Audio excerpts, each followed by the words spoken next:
UFOs, there's a lot of UFO news now in the mainstream. So we're going to talk about that, what I think about it, and I want to see what you guys think about it. Second thing I want to talk about is the crypto crash, or they're calling it a crash. I mean, we're going to talk about crypto, Bitcoin. I don't talk about it that often, but they're saying it's crashing because it's going down, but I would say it's up over 200, 300% over the last year. So that's really not bad. That's actually really good. We'll talk about that. If it's hype, what you guys think as well, because I want to hear. And the third thing I want to talk about is the Israel-Palestine conflict. I'll leave it till last because it's probably longer and it's way more emotional and sensitive. But, if we're talking about space, if we're going to talk about space, if we're going to talk, you already see I got my helmet here because anytime I take space very, very seriously, and I used to wear this to protect myself from COVID-19. When they used to scream at me, I'd walk around the streets with a helmet on and say, I'm safe. I'm protected. I have a shield. Where's your shield? Where's your helmet? And I used to scream at the COVID maniacs. And it was quite fun. I enjoyed myself.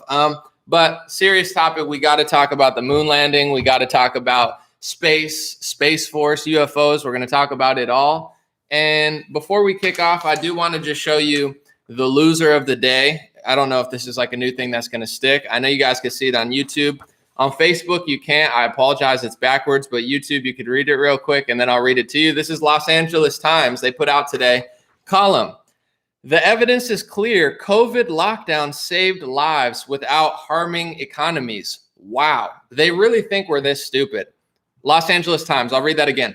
The evidence is clear. COVID lockdown saved lives without harming economies. No economic damage was done, folks. You don't have to worry about it. If you were one of the 100,000 restaurants that got completely wiped out, it's fine. LA Times said that you can lock down a society without even harming the economy. It's like, do these people believe themselves? I'm really just like trying to get the psychology of it. Like, do they really think that these lockdowns had no economic downward impact, let alone the mental, physical, and psychological impact it's had? And they're just going to write an article like that. These people are unbelievable. It's like, oh, no. It's okay to destroy the economy. It's okay to ruin 100,000 businesses. It's okay to ruin mom and pop shops. It's okay to do small businesses. It's fine because we're doing it for the public health. And then when it's all said and done, they're like, actually, we don't even think we messed up the economy at all. LA Times, losers, liars. Okay, come on. Hire some more honest people. You guys are disgusting. And I'm not talking about the whole organization, but although I would say most of them probably do suck there. Come on, guys. Really? LA Times? Is this like a joke? Speaking of jokes, we're going to talk about one. But thank you guys for being here. If you're on Facebook, real quick before I start, Facebook supporters, I'm doing a supporter-only live stream today. I appreciate you guys. Thank you for being patient. YouTube, thank you guys for sharing, watching. You get it. I appreciate you. So before we start, well, maybe I'll save that actually. Let me just read two headlines back to back, and then you tell me what you think. So a lot of people have been asking me, what do you think about the UFO stuff? Is it legit? Is it a distraction? Like all of a sudden now, after a year of lockdowns and we're opening the economy and whatever, now they're just like UFO after like 30 years. Now seems to be the big government and the big media push behind UFOs. I'm just going to read two headlines side by side. Both of these, I believe, were within the last 24 hours. One of them's just like WGN9 from Chicago. It says, Barack Obama talks about UFOs again on late night television. Interesting. And then this is another one from NPR recently, my favorite. NPR said the Pentagon has never passed an audit. Some senators want to change that. I'm going to read that again. The Pentagon has never passed an audit. I'll read the article. It looks like Bernie Sanders, Chuck Grassley, Ron Wyden, Mike Lee, it's bipartisan. They're trying to audit the Pentagon because according to NPR, despite having trillions of dollars in assets and receiving hundreds of billions in federal dollars annually, the department has never detailed its assets and liabilities for a given year. So if I had $1 million, or hopefully I'll get there one day, but in general, it's like, I'll be able to live pretty comfortably. The fact that I know a billion is 1,000 million. A billion. Think about $1 billion. If you have $1 billion, you have 1,000 millions. That's insane. If you have a trillion, you have 1,000 billions. You get what I'm saying? A trillion is a lot of money. It's 1,000 billions, and a billion is 1,000 millions. Just to process in your head how much money that is. That's how much they're getting, and they've never been audited. So I would think that, that would be a pretty big story in a normal society. But, UFO, don't audit us. Look at the big green alien. You should audit him. I mean, when that first came out a couple years ago, I'm interested in space. I'm going to talk quite a bit about it today, so I hope you're ready. But I'm very interested in that topic, and I'm glad I have an in to really talk about it today. But, I think the footage that they brought back recently, it was like recycled footage from a few years ago, New York Times. And I remember Tom DeLonge talking about it on Joe Rogan. He said he was working with Intel guys working on this space stuff. And it's all very, very fascinating. But yeah, I don't know. I feel like they're definitely trying to distract us from what's going on. I think they should probably be audited. And in general, a UFO, unidentified flying object, I think, there's probably technology that certain countries have, that our country has, that nobody has any idea about. So just because it's an unidentified flying object, it doesn't mean it's an alien or a little green alien. But I'm open to the possibilities. Of course, anything is possible. One thing that's interesting to me before I move on is the ocean. Everybody talks about space. I understand why it's interesting. What's above us? What's below us? That's like human curiosity. I wonder how high we could go. I'm not talking about drugs. I wonder how high we could go. I wonder how low we could go. We're trying to explore the planet that we're on. So I get everybody's fascination with space, but I've always thought it was crazy when I'm like, the ocean is mostly unexplored and we haven't been to the depths of the ocean. So I'm curious, like, what's down there? What if there's something down there that could fly up in the sky? I'm not saying that for sure, but I just find it fascinating. Everyone's focused on the sky. No one ever talks about the ocean, but I get it. They're both interesting. Maybe space is more. So I can't tell you about the UFOs. I mean, you could use your discernment. Let me know what you think in the comments. But personally, I feel like it's a little bit of a distraction story where there's not a lot of bulk to it. And it's a very suspicious time that they're rolling it out. But I do want to talk about the moon and space because this topic's even more interesting to me. And then I'm going to show you why, unfortunately, I don't really trust the Pentagon. And I'm not alone, thank goodness. But I would say a large portion of the country doesn't trust the government when Trump is in charge. A large portion of the country doesn't trust the government when Biden's in charge. I would say most people don't trust the government no matter who's in charge. So, in order to gain people's trust, I would say, they need to do a better job. So it's not my fault that I don't trust them. But, speaking of the moon landing and NASA's interesting because, aliens, NASA, space. This is a picture right here. I printed it out. It's on NASA. Luckily, you could see it right on Facebook too, because it doesn't matter if it's backwards. Right on the NASA website. This is a Werner von Braun who came over from Nazi Germany to pretty much, found and advance our space program. And that's Walt Disney, the videos that we watched as a kid. So you have, Nazi rocket engineer turned NASA, I would say founder or co-founder. I'm not sure exactly his exact role, but he helped the U.S. create NASA with Walt Disney. I always thought that was fascinating. Right off the jump, we learned that we saved the world by defeating Hitler and the Nazis were horrible. And, Stalin was bad, but we just worked with him. And I guess we formed the UN with China and Russia and created like a communist jump off. God knows why we did that, but whatever. It's like, we're like, okay, Nazis are horrible. They're terrible. We defeated them. And that's what they teach you in history. But then I learned when I grew up, Operation Paperclip, with people like Werner von Braun, where the United States government took, I think it was 1,600, but a lot of Nazi rocket engineers, scientists, politicians, all sorts of things, and brought them directly into the U.S. government. I always found that fascinating because it's one thing if you take over the people, refugees, whatever. It's another thing if they directly start working with the government. Isn't that interesting? I think it is. Werner von Braun helped us create NASA. Okay, interesting, cool. You know what? There's good people in every country. I don't hold it against anybody. I'm always open-minded. Maybe he's a great guy, right? So let's just move on real quick. I have a few video clips for us today. So this is Mike Pompeo, who served as the Secretary of State under Trump. And also he was at one point the CIA director. This is in his words, just what he did at the CIA. Because I love everybody. I know there's good and bad all over the place, whether it's Taco Bell or the government. So I show everybody love. But this is not me saying this. This is Mike Pompeo. So just listen to him. But in terms of how you think about problem sets, when I was a cadet, what's the cadet motto at West Point? You will not lie, cheat, or steal, or tolerate those who do. I was the CIA director. We lied, we cheated, we stole. It was like we had entire training courses. It reminds you of the glory of the American experiment. So listen, bless Mike Pompeo's soul. I think he did a pretty good job as Secretary of State. He said at West Point or wherever he went, they told us not to lie, not to cheat, not to steal. And then he says he got to the CIA and it was the total opposite. They said lie, cheat, and steal. That's what we do. That's not me saying that they do that. That's the ex-director admitting that's exactly what they do. They lie. So it's hard for me to really trust these agencies and government things when they're literally on camera being like, we lie. That's what we do. So, maybe they do it for our best interest. Maybe they're out of control. I mean, that's for you to decide. But how am I supposed to trust people that just can't stop lying and they admit that they lie for a profession?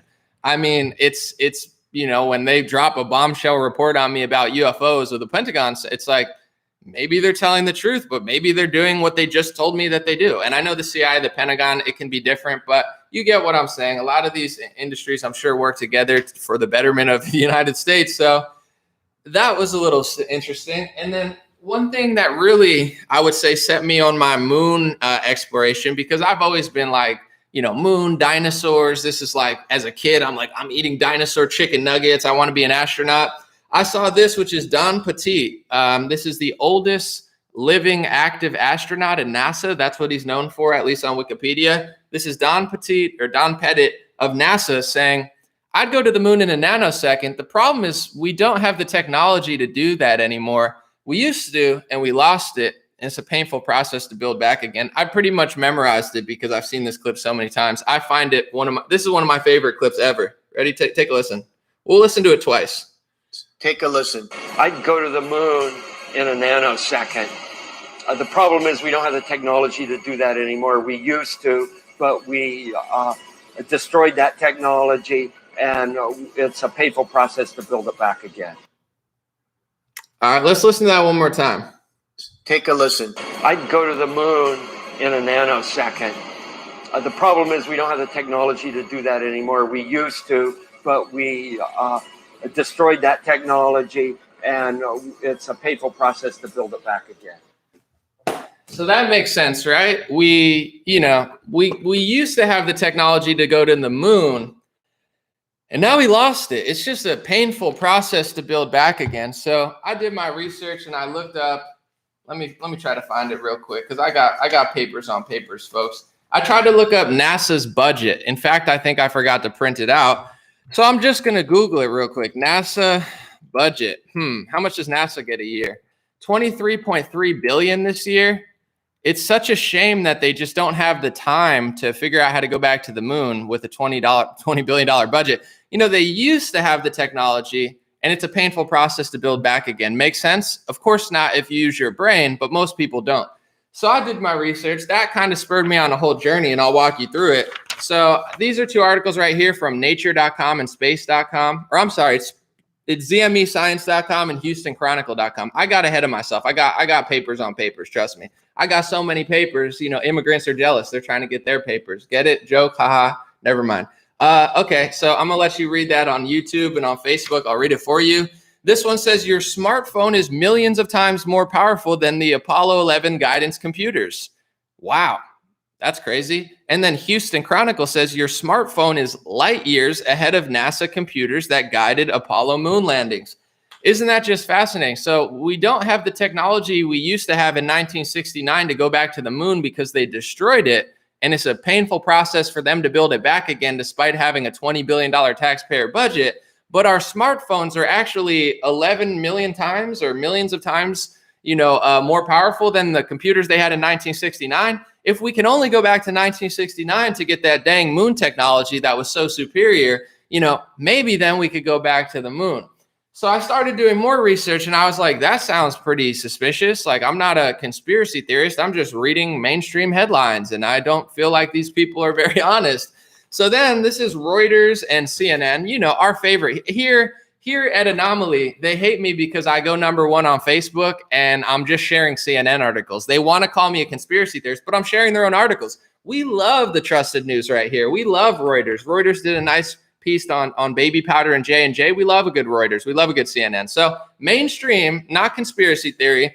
I'm just going to read these two headlines. This one says, the moon landing tapes got erased, NASA admits. This is from 2009. The original recordings of the first human landing on the moon 40 years ago were erased and reused. But don't worry, newly restored copies of the original broadcast look even better. Isn't that awesome? Well, we just erased the original moon landing footage, but the new one looks even better. I mean, who wants to watch the original Lion King? We deleted it and destroyed it. We got the new one. It better graphics. We're good. And then this is another one. It says, NASA sold the moon landing footage to an intern for $218. This is CNN. Now the tape could sell for millions. You know, it's only the greatest human accomplishment in modern history. I mean, it's totally understandable that a government agency that makes $20 billion a year just randomly by mistake gave it to an intern, because that normally happens. I mean, you can't even get like, oh my God, I just got a Michael Jordan artifact of like the game ball when he won his third, championship in a row. Oh man, they just gave it to me by mistake. They thought it was another basketball. Yeah, that doesn't happen. That doesn't happen. You're talking about the greatest human accomplishment in modern history, in American history, potentially. And they gave the moon landing footage to an intern by mistake, or deleted it and erased it. You know, some people say NASA stands for never a straight answer. And I think that's pretty funny, because I'm not trying to be mean or rude, but when I look up the tape, you can find 5 different articles that say 5 different things. So where's the original moon landing tape? So then I started looking and I was like, well, that's kind of crazy. So then I started really researching space, because I don't want to be a conspiracy theorist. I don't want to just talk about things I don't know. I go right to the NASA website and I look at the upper atmosphere. I know you guys can't see, but I'll show you. This has the International Space Station and the Hubble telescope on it. And then on the side, it shows you like the levels of atmosphere. So it shows that the International Space Station is 250 miles in the air. That's pretty far up. The Hubble Space Telescope is 370 miles in the air. I always thought space meant outside of the Earth's atmosphere. That's my fault. I was wrong. I was dumb. I was ignorant. Now I'm smarter. I thought space was like, okay, you have Earth's atmosphere and then you go into space and then you're in space. You're out of Earth. That's not actually what it means. The Hubble telescope is actually in space, but it's also within Earth's atmosphere. That's a fact. That's on the NASA website. The International Space Station, weather satellites, Hubble telescope, it's all per NASA website in space, but space also can mean in Earth's atmosphere. If you don't believe me that they're both in Earth's atmosphere, look no further than a recent Nature and Space article that I have here. You could maybe read it on YouTube, but I'll read it for you. Nature.com, space.com. It says Earth's atmosphere swallows the moon. And space says, surprise, Earth's atmosphere extends far beyond the moon. So now they're saying that Earth's atmosphere actually goes even further than the moon, which I believe is hundreds of thousands of miles away. I'm not quite sure. So everything that we do is within Earth's atmosphere. I just found that fascinating. And I'm like, okay, let's go back to the moon. And you got people like Don Pettit saying, well, we don't have the technology to go back to the moon. We used to have it in 1969, when there were no quantum supercomputers and when our computers are worse than your cell phone. That's when we had the technology and the telemetry data and all of this stuff to do these equations. And we just can't figure it out anymore. Isn't that just fascinating? So when it comes to UFOs, I don't really know that much. Of course, there could be unidentified flying objects all over the place. Who knows what it could be? A weapon from a foreign country, our country, some sort of organism or, alien life form that they don't understand? Absolutely. It could be. But when I look at NASA and when I look at the space stuff and what the Pentagon told us, I just go by what I read. I don't go to conspiracy theory websites. I read mainstream articles. I'm like, you never get a straight answer out of these people. I find it very unlikely that they had technology in 1969 that they can't build back. So that's a pill that a lot of people won't swallow, because for some reason, no offense, we love all people here. I have to say this. We love grandmas. We love great-grandmas. We love great-great-grandmas. We love grandpas, great-grandpas. We like boomers. We like zoomers. We like millennials. We like Gen Z. We like everybody here. We're not ageist. We don't hate you based on your age. But for boomers, a lot of it's like they love the moon landing so much where they're just like, this is the greatest accomplishment. They're like, Israel and the moon landing. And I'm like, yeah, no, whatever floats your boat. Listen, I got love for all people, but I just find it so funny that I don't know. People love the moon landing. I'm not saying it didn't happen. I'm just saying I find their story just totally fake. So why would I believe a new Pentagon story about aliens when the last 50 things that I've heard from them just is like laughably stupid? But maybe, Neil deGrasse Tyson's the smartest person in the world and he would never tell fib, and Bill Nye is a science guy. He's just totally there for the people. You let me know what you think in the comment section. I find it to be one of the more interesting stories, and the more research I do and the more I look it up, the more interesting it is. But the Hubble telescope, the International Space Station, all within Earth's atmosphere, the moon possibly within Earth's atmosphere, and all of these things that we've been doing with humans outside of that, or potentially further, like in places like the moon. For some reason, it doesn't seem like we've done it in 30 or 40 years. And the excuse that NASA gives us is, despite a $20 billion budget, they just can't seem to figure out the technology they used to have, despite the fact our smartphones are smarter than the computers they had. Yeah, okay. That sounds about as likely as Joe Biden being like the smartest person I've ever met. Like, he's not. So you could write whatever articles you want. LA Times, convince people that lockdowns don't hurt economies. Whatever you guys want to do makes you feel good at night. But at a certain point, I would think lying that much just doesn't feel comfortable. But who knows? It's not my thing. Anyway, second story I want to talk about is the crypto crash. And then we're going to talk about Israel and Palestine. It's a sensitive topic. I'm going to try to analyze it in the most honest way because it's so emotional. Either people love Palestine, hate Israel, love Palestine. You get what I'm saying? I'm going to analyze it first, tell you what people are saying, and then I'll say what I think. But with the crypto crash, I have to say, crypto is going down. People are blaming Elon Musk because all of a sudden, after supporting crypto, he's like, oh, it's bad for the environment, carbon tax. It's like, yeah, thanks, Elon. Way to screw us all over. But whatever. It's going down and everybody's saying it's crashing. Ha, ha, ha. You got people like Peter Schiff, who loves gold, saying, ha, I told you. Here's what I will say. I'm not a big fan of it, but it's up like 200, 300% still for a year. Most stocks never do that. That's like wildly successful. If your stock goes up 300%, you just tripled your money in a year. That's what Bitcoin's done. So any Bitcoin holder over the last couple of years, if they've held and didn't sell, I mean, they're still up 2 to 3 times what they had. So I wouldn't say it's really crashing, but it's correcting. However, the technology, to me, I want to read some of your comments, but I see it as like speculative. I look at it like an investment or a gamble where it's like, could it become a currency? For sure. Is the technology pretty good?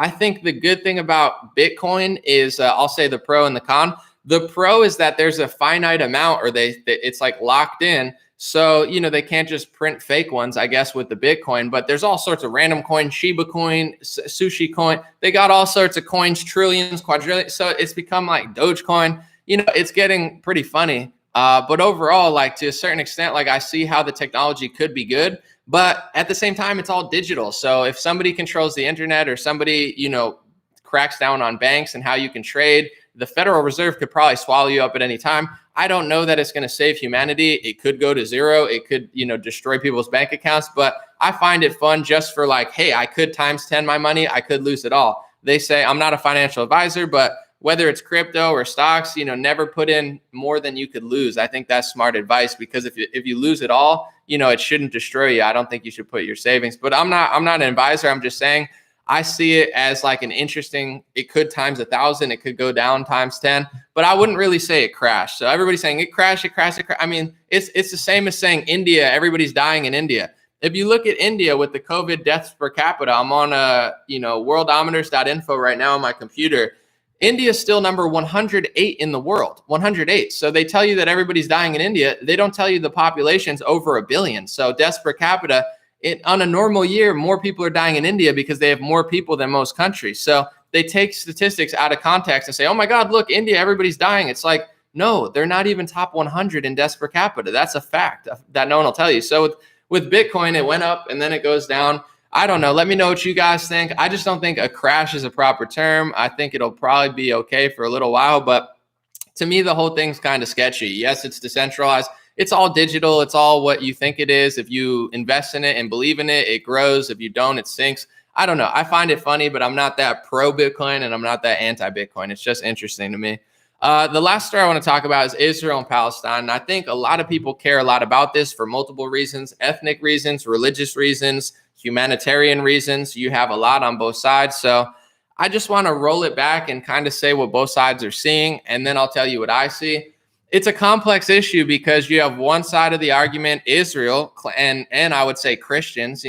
I use the word Zionism, and people think it's like hate speech or something, but there's an organization called Zionist Organization of America. It's not a hate speech term. There's proud Zionists all over the place. Christian Zionists, there's probably hundreds of millions of Christian Zionists. And before I talk about it, because people get confused, the word Zionism was the political, ethnic / religious movement, whatever you want to call it, to take the land that was at one point Palestinians living there and give it to Israel or Israelis. And I think the Balfour Declaration sealed that. So at a certain point, Theodor Herzl was a Jewish guy, I believe. He created Zionism, and he said, we need to take this land. We need to take this land back. It's ours.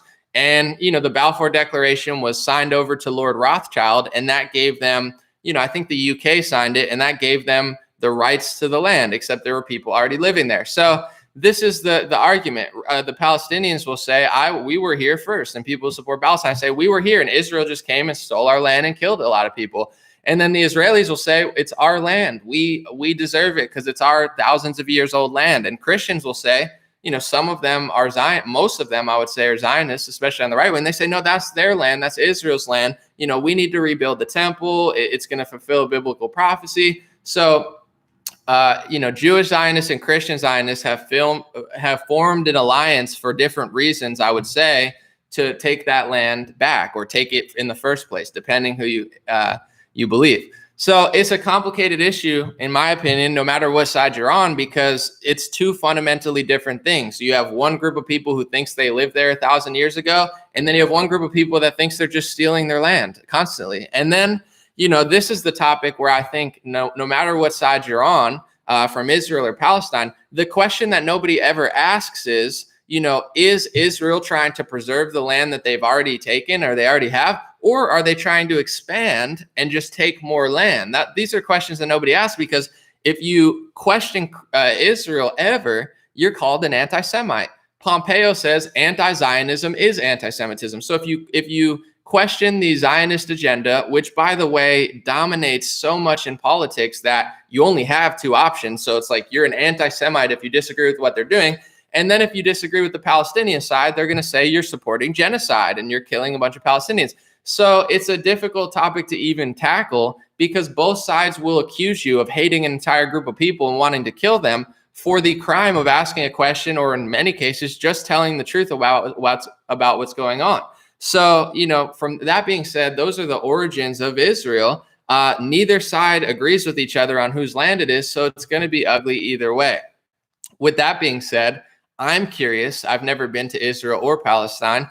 I'm curious, is Israel really defending its land and just trying to sit there on the land that they've already taken and saying, hey, we want this land, you keep your land and just leave us alone? And the Zionists will say, oh, they're just shooting rockets and they're trying to attack Israel, so Israel's defending itself. Is that really happening? Or is Israel slowly taking more and more and more and more and more land and not admitting that they're doing that? I don't know, because I'm not there, but I've seen videos of people just taking land and saying it's my house now. And they're like, well, it's my house. They're like, no, it's mine now. If I don't take it, someone else will, And then I've heard some interesting stuff. So no offense, I don't. And then if I say this, people will be like, so you hate it. No, I love Israelis. I have friends that are Jewish, Israeli. They love Israel. I love them. It's all good. But I just don't believe I have two options. Either I'm genociding Palestinians or I'm an anti-Semite. That's not true.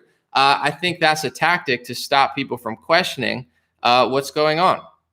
And as an American citizen, I could speak for my country. As far as laws on the books to stop me from critiquing or criticizing Palestinians, it doesn't really exist. Trump, DeSantis, Ted Cruz, all of these people who are proud right-wing Zionists, aka they love Israel and they will stand with Israel, they seem to me, just to be quite fair, I've said this plenty of times on my live stream, it seems to me like they prioritize Israel so hard that Americans get a second fiddle. There is no America First movement. There's a Zionist Israel First movement where they will pass speech laws to Israel. Both parties will give taxpayer dollars to Israel, billions of dollars every year in aid for Israel. You could find a video of Nancy Pelosi saying, if our capital in America crumbles today, we'll still be giving aid to Israel. It's like, do these people even care about America? And I've come to the conclusion, I don't think they really do. I think our country has a lack of people who actually like the people here. And look no further than lockdowns, look no further than taxes spiking, look no further than bipartisan corruption that happens even when Trump's in office.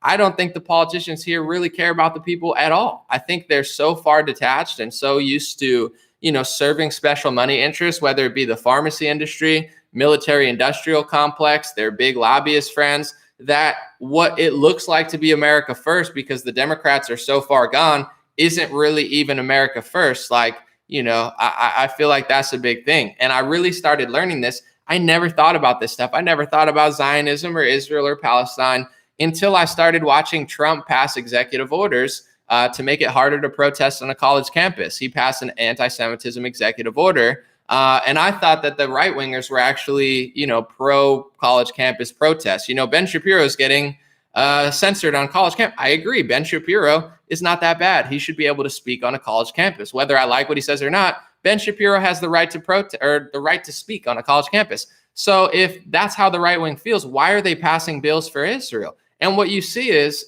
that's just a common thing in both parties is they pass speech laws and bills and orders to stop you from saying anything about Israel, whether it's a compliment, a critique. I could talk about all of our allies. I could talk about Canada. Nobody cares. I could make fun of Canada 100 times right now. No one would call me anti-Canadian or anti-French or anti-white because Canada doesn't play the victim card that hard. I could talk about Mexico. Liberals might call me racist, but most right-wingers would be like, you can critique Mexico because you're an American. I could talk about France. I could talk about Germany. I could talk about Russia. Any of our greatest allies, past or present, I can critique because I'm an American. I serve America's interests. That's what I am. I'm a American citizen. I don't have anywhere else to go. I'm not Jewish. I can't go to Israel. I mean, I could visit, but it's not my homeland. Okay. I'm part Polish, but I don't know Poland. I'm American. I love this country. I don't serve two masters. I love America. And I also like everybody else, but America comes first. So the point I'm getting is I find it very fascinating in America that I'm allowed to talk and say anything about any other country except for, China, the left wing doesn't allow, and the right wing won't allow you to talk about Israel. Is that because they're perpetual victims? Am I supposed to feel really bad for the government of China and Israel that they can't be questioned? No, it's because they both have a lot of power. And with their power, that's what powerful people do. They silence dissent and make sure that nobody's allowed to talk about them, point to them, acknowledge what they're doing, question them. That's what they're doing. So it's hard for me to really, I'm not going to say pick a side, but I don't think this narrative that they're the perpetual victim and they've never done anything and everybody has to feel bad all the time. And I'm like, I don't know. In my country, it doesn't seem that way. As far as what other people are doing, I think the liberal left is very pro-Palestine and very anti-Israel. Some of them, I think, maybe have valid reasons, but mostly I think it's a racial thing for them. So, it's funny because this is like a clown world, Palestine, Israel. It makes everybody go insane, but the left is super pro-Palestine, I think, just because they're darker than most Israelis. It's like you have Muslims or Arabs, and then, there's some Christians and such there and white people. But, I think the left sees everything through a racial lens. So in their eyes, Israel is just a white nation who conquered, and, they want them to go away. So, I don't agree with that take on it. However, this is where I am. I'm like politically homeless on this topic because I'm certainly not liberal. I don't agree with what they're doing ever. I don't think they ever really have good intentions. And I'm not like a full-blown right-wing Zionist, and I'm not anti. It's just I feel like the right wing prioritizes that country so hard at the expense of our country. And anytime you notice something, they just call you an anti-Semite. So they just want to have like immunity to do whatever that they want. And you only have two sides. Either you're like a left-wing genocidal, left winger, or you're an it's like, it's such a joke of a conversation to have. But, I don't know where this ends. It's not really up to me. My opinion doesn't matter. I don't think Israel's ever going to listen to me, or Palestine. So I think Israel has more money, more power, and the United States is backing them. So, they will probably do whatever they want and get away with it until enough people get annoyed. So, I can't really speak on what's going on there because it's not my battle specifically. But I do think that our country is completely dominated by people with Israeli interests. And if you say that, they call you like an anti-Semite and they try to shut you down. So I don't like that. I'm American. I believe I should have the freedom to talk about stuff. And, recently China made a comment and they said something about America has a lot of like powerful Jewish people running the show and everybody condemned them as anti-Semitic. It's like, okay, that could be a compliment. That could be like, hey, you're doing really well in politics and you have a lot of influence and power. You can't even compliment them. They can't take a compliment. They can't take a critique. They can't take equal treatment. Everybody else, white supremacy, white supremacy, white supremacy. They say it a million times. If you point to the fact that statistically and ethnically, they're far exceeding Europeans in like, income, jobs, Hollywood, media, all that stuff. If you say that, they'll say it's an anti-Semitic conspiracy theory. So it's like, I'm supposed to just bow down and watch them just racially attack. And it's not everybody, but I'm just saying media wise, Hollywood wise, a lot of these people running the show are anti-white, white. They hate white people. They hate this. They hate that. You're too powerful. I can hate on you ethnically because you're too powerful. I'm like, well, what ethnicity are you? Because you certainly don't seem like you like white people. And they'll be like, no, I'm not white. I'm blank. So I find that a power dynamic where it's like, okay, I support your right to exist. I don't want people to hurt you. But at the same time, at what point do I get left alone? At what point do I have free speech in my own country? At what point can the American, military serve America? Why do they always have to fight wars in Iraq, with Iran, with Libya, with Syria? Like, how does that benefit us? It doesn't. It's killed, I don't know how many American soldiers. It's spent trillions of dollars, and it's made the Arab world hate us. I mean, they don't hate us because we're free. That's not why Arabs don't hate America because we're free. They hate us because we back Israel, and a lot of them don't like that because it's an ancient land battle that's been happening for at least a century, potentially thousands of years. And, the right-wing Zionists will say, well, this is my duty as a Christian. I read this passage. It tells me to worship and serve Israel. And I have to do this because I'm a bad Christian if I don't protect them every which way, which is an interesting, thought process to have. But I would say, if you're not paying attention, you're going to be fooled. Left wing, right wing, Israel, America, Saudi Arabia, Palestine, you got to pay attention to what's going on. You got to pay attention to who's in charge, what they're doing, how it affects your family. If not, your country is going to go down the drain. And I think that's what's happening in America. I think our country has been obliterated by not just Marxism, but by people who, tell you that all of this stuff doesn't matter when, of course, it matters to them. For an example, in America, China will say, hey, George Floyd, Marxism, like, yeah, this is so good. They pump that into America because they know that it destroys a nation. In China, they're very ethnocentric. They love Chinese people. They're super nationalists. If you critique China, they freak out. They love their country. They serve their country. They don't accept millions of refugees. They would never do that. They do a legal vetted system, but they push that in America, not because they love us, because they want to beat us. It's the same with the lockdown. Why did we lock down for a year, but they locked down for 2 or 3 months?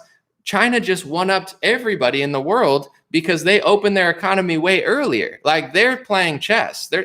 China's not dumb. They're like, yeah, you do this and we'll do this. They're destroying the country and they know it. And anybody with a brain knows this. So the point I'm getting to is they don't pump this stuff in our country because they love us. They pump this stuff in our country because they want to beat us. So when it comes to stuff like, I see a lot of people talk about nationalism, white supremacy, blah, blah, blah. And then these same writers will then go off and say, and this goes left wing to right wing, just to be quite honest.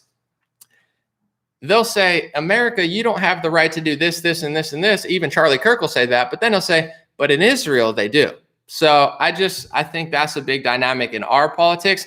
I don't hate Israel. I don't want them to not exist. I don't want to hurt people. I love Jewish people. I have so many Jewish friends I can't even count. However, I think at a certain point, if you have a nation that serves the rest of the world except for your own country, our nation is going to get destroyed. And it is getting destroyed because we have a left-wing Marxist Bolshevik party. The left wing hates America. They hate everybody here. They're filled with all sorts of crazy ideas. They can't do anything properly. Even in their cities, I mean, Jewish people got attacked in Beverly Hills last night by a bunch of people. It's not a safe city anymore. Even Beverly Hills. I used to live there at a certain point for a year. LA sucks. Living near liberals is terrible. They're destroying the country with Marxism and Bolshevik ideology. And doesn't matter if you're a Christian, Muslim, or Jew, you're not safe around liberals in their cities. Maybe if you're in a rich area, but they're tanking anything they run politically. And then on the right wing, they sell you this fake idea of nationalism and pro-freedom, but really they're like a Zionist party. And Trump, did he really preserve freedom? He passed an anti-First Amendment legislation for Israel. Then he did all sorts of crazy Operation Warp Speed lockdown stuff. He continuously brags about it. He has yet to really send out an email addressing the fact that we're being forced vaccinated. I mean, we're being threatened like animals. If you don't do this, you can't go here, you can't go here, you can't go here. And Trump brought these there. So don't you think if Trump actually cared about America, he'd probably address that and say, you know what? I did Operation Warp Speed, but I don't want them to be mandatory. No, he just keeps shoving them down your throat. It's because he's not really a nationalist. He's not really America first. And I learned that the hard way. He's a Zionist. He will do anything he can for Israel, no matter what the cost is for America. But when it comes to your freedom, your rights, your constitution, your ability to breathe air without a mask on, he kind of doesn't really care. It's a second fiddle thing. If he cared about Israel second, I wouldn't even really have a problem with this. Like, I don't hate them. I just like my country, and my country's being ruined because both sides of politics, nobody actually cares about us. Nobody actually puts us first. And the only time they jump up is when, something happens to a country that's not ours. So there's Christians with a religious reason to protect them and defend them. There's obviously Jewish people with a reason to protect them and defend them. There's Jewish people like Sarah Silverman that doesn't even seem to like Israel. A lot of liberal Jews, they want to distance themselves from the Israeli government because they're liberal and they feel like, oh my God, I don't feel right connected to it. So there's all sorts of thought processes going on who people support and why. My thought is this. If Israel and American politicians would allow us in America to speak freely and have real conversations about what they're doing and Palestine's doing, I would have no problem. But that's not the case in America, personally. So, I would love to see the right wing do that, but I don't think it's going to happen anytime soon because I'm outnumbered, outdonored, out everything. Do you know the big money, the big power on the right wing is all going to take the complete opposite stance of what I just took. So my opinion doesn't really matter that much. They're going to continue to do that and no one's going to realize it, or they're going to think that they're doing it for their reasons. So I pray for peace. I don't support bad people in any country. It's all love for me, but I would love to get to the truth of what's going on. Because right now, no media sources. It's all just the left wing. I can't trust them. The right wing, they're super emotional. Either you're anti-Semitic or you're a terrorist or you're genocidal. It's like, I just don't trust these people anymore. And it's sad because I actually want to know what's going on. And I want to know who's really in the wrong, because I just don't. I'll give you an example. I was on his show a few years ago, and I appreciate it. First of all, I want to give him a compliment. Thank you, Andrew Clavin, for having me on when a lot of people didn't. I appreciate you, and I really do value people that show me love early on. So Andrew Clavin did. However, I do have to be honest. He tweeted this. Of course, he's super pro-Israel. He tweeted this recently. He said, "So the Democrats support genocidal terrorists over a free state, criminals over the police, abortion over the right to life, censorship over free speech, and illegals over citizens. No wonder they think America's evil." I agree with him on most, but he says the Democrats support genocidal terrorists, meaning they support Palestine. First of all, Joe Biden just sent $700-800 million to Israel. Is he doing a worse job than Trump? Of course, but both parties support Israel. They are not allowed to be there. If you don't send money to Israel, you're not going to be an American politician. That's how much power they have. That's why they don't want you to say it. But also he talks about genociding. I agree genocide's bad, but here's another Andrew Clavin tweet from a few years ago. He said, "Or Iran is blown off the face of the earth in about 15 minutes and the world is better for it." So on one hand, he cries victim and says Israel's being genocided. On another hand, he wants to literally genocide Iran, who, by the way, I don't know if you guys know, has 82.9 million people. So Andrew Clavin has no problem bombing and murdering 82 million people. And then he wants to cry about genocide when, Israel is facing retaliation. I'm not saying it's deserved. I'm not saying who's right and wrong. I'm just saying this is why I don't believe Zionists, because they lie all the time. All they do is lie. All they do is play the victim. All they do is punch. And then when they get hit back, they scream and cry like a baby. So, it's hard for me to trust somebody like that. I would love to trust his reporting, but when he wants to murder over 80 million people and he would be fine with killing them, that's more genocidal than Pol Pot. That's more genocidal than Mao Zedong. So, this is the right wing? People like Ben Shapiro who tell me how much he loves America, and then he supports mandatory inoculations for kids or else they can't go to public spaces. Like, Donald Trump, who loves America, but he'll pass anti-First Amendment speech laws for Israel and then shut the country down in March, April, June, turn his back on the American people and turn into a Pfizer and Moderna salesman. Ron DeSantis, who's doing a fantastic job, but at the same time flies over to Israel to pass the first Florida bill ever passed on foreign soil, because most states don't pass bills on foreign soil, but Ron DeSantis did, and he passed a school bill, a religion school bill that restricts your speech in school. So since it's a religion school bill, if you look it up, it should protect Christians, right? It doesn't.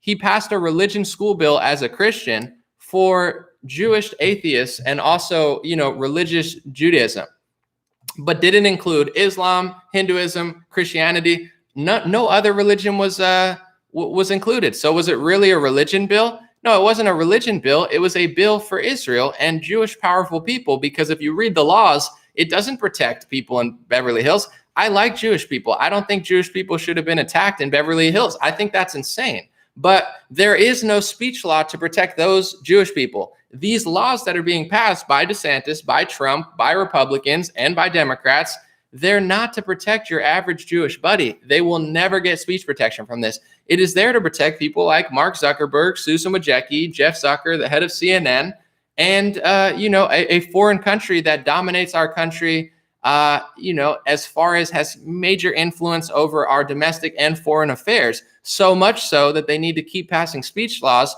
to stop you from saying it. So I'm an American. I serve American interests. I love the people of Israel. I love the people of Palestine. I think there's beautiful, amazing people in both countries. And I would say probably upwards of 90% of the people there are great people that have nothing to do with any of this, that just want to live and figure stuff out. And they were told it's their land. So I have nothing but love for people in Israel and Palestine. But in my country, you're not going to see me act like these other right-wingers that will drool over a foreign country, pass billions of dollars in aid, speech laws over them. Yet when it comes time to do something for the American people, like, I don't know, fight communism and socialism and Marxism and medical tyranny, when it gets ushered in by not just the Democrats, but Trump through the lockdown, they're nowhere to be found. They never say anything for the whole year. They have nothing they don't do anything about the testing, the tracing. Most Republicans are still wearing masks in Congress.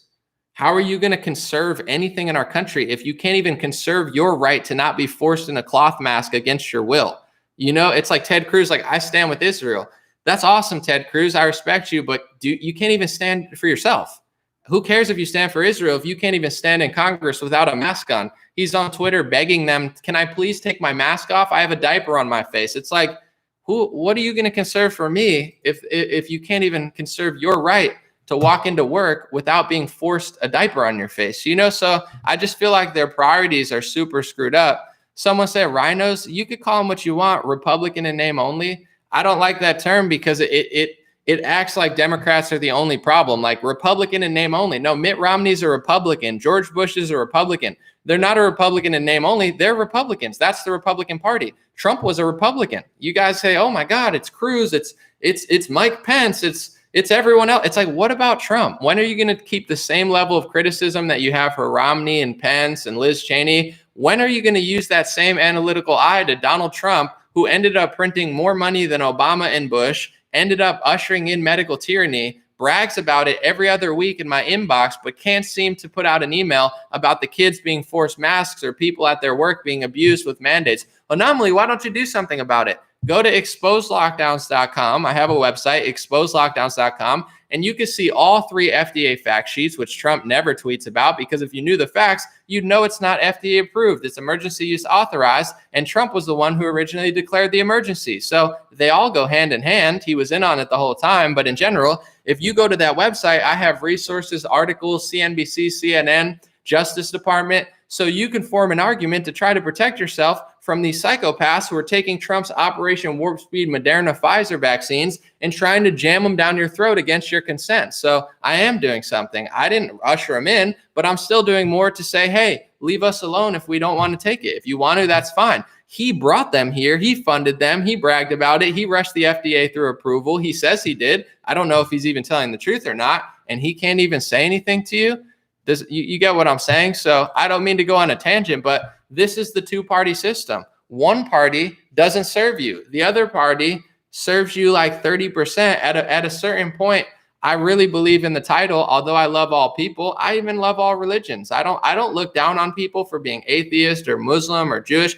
I love people and I have real conversations with them. But at a certain point, I do believe for the United States of America, you can't serve two masters. America has to look out for America first, or else we're done.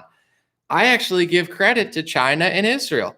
Israel looks out for Israel. Why? Because they're Israel, and that's what they care about the most, as they should. And they do a great job. China cares about China first, and that's smart because they are China. So China shouldn't bow down to Japan and do everything for Japan more than they do for themselves, or else they wouldn't even exist for very long, because a country can't last long if all of your leaders hate you or at bare minimum don't serve you. So I have no problem with Israel or China. I think they're both smart. I think Israel's doing a great job. I think America's doing a terrible job. You know, our politicians, all we can get is a half-baked Zionist who serves Israel more than they serve America. And that's no hate to Israel. That's no, super support for any sort of terrorism going on between the two sides. I'm just saying I don't feel like anybody in my country actually supports us. So it's just hard for me to look at this situation and think, oh my gosh, what I really need to do now is just say this or that. I would love to go. Actually, I wouldn't love to go there, but I would love to go there and see what's going on. Is Palestine starting it? Are they just shooting rockets? Is Hamas shooting rockets and the Iron Dome saving Israelis? Or is Israel expanding the land and trying to take more and more land from Palestinians? They're getting pissed off. I don't know what to believe because everybody lies to me. I don't trust the left wing when they talk about Palestine because the left wing lies about everything. I've seen videos of them shooting and then, the left lying about it. And then I don't believe the right wing Zionists because they completely lose their mind over this topic and just scream anti-Semite if you even question them. So I just assume they're lying at this point, and I assume that they're trying to expand their land because I think there's a plan to gain more land. Like I really do. I'm sorry that hurts people's feelings. I don't think they're happy with the land they have. I think they want more. And I think at a certain point, it's ethnic, it's biblical, it's Christian, there's religious, racial, there's all sorts of aspects playing into this. So that, the Christian Zionists want to rebuild the temple. The Jews in Israel want Moshiach, which they believe is going to be some sort of Messiah to create world peace. There's all sorts of ideology going into it. And then the Palestinians just want apparently to keep their land, or maybe they want something else. I don't really know. And I'm not copping out like, oh, I'm taking a neutral stance. I can only tell you what I read. When I read something about India, I'm not in India. I look up the stats myself. The only reason I know anything about India is because I could see the data, and India is not even top 100 in deaths per capita. So I know they're lying in India.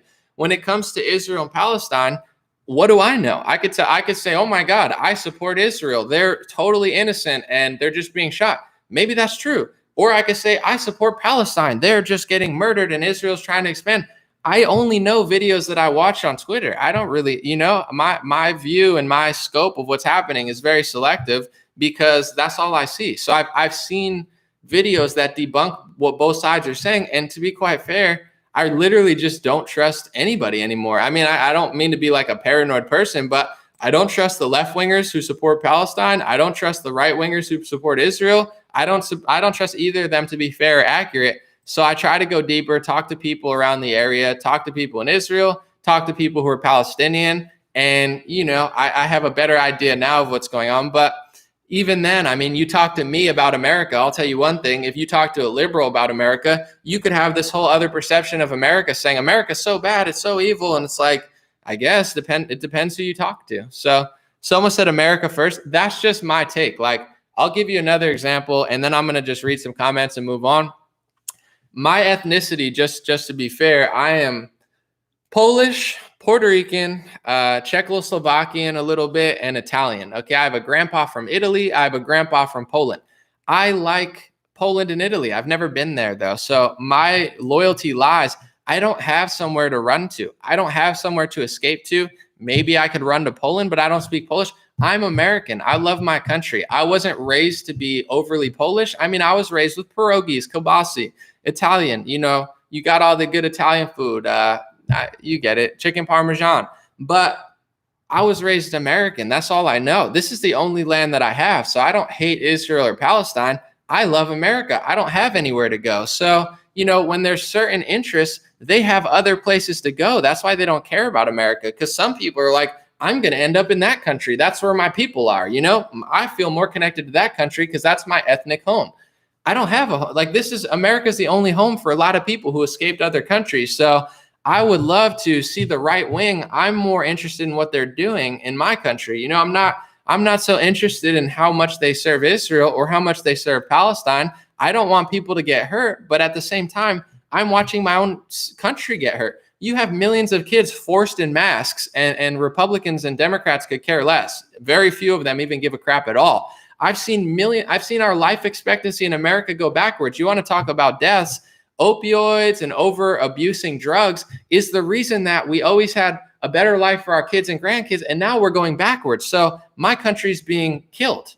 People are dying every day. In Chicago, in Los Angeles, you have, people being attacked on the street in Beverly Hills.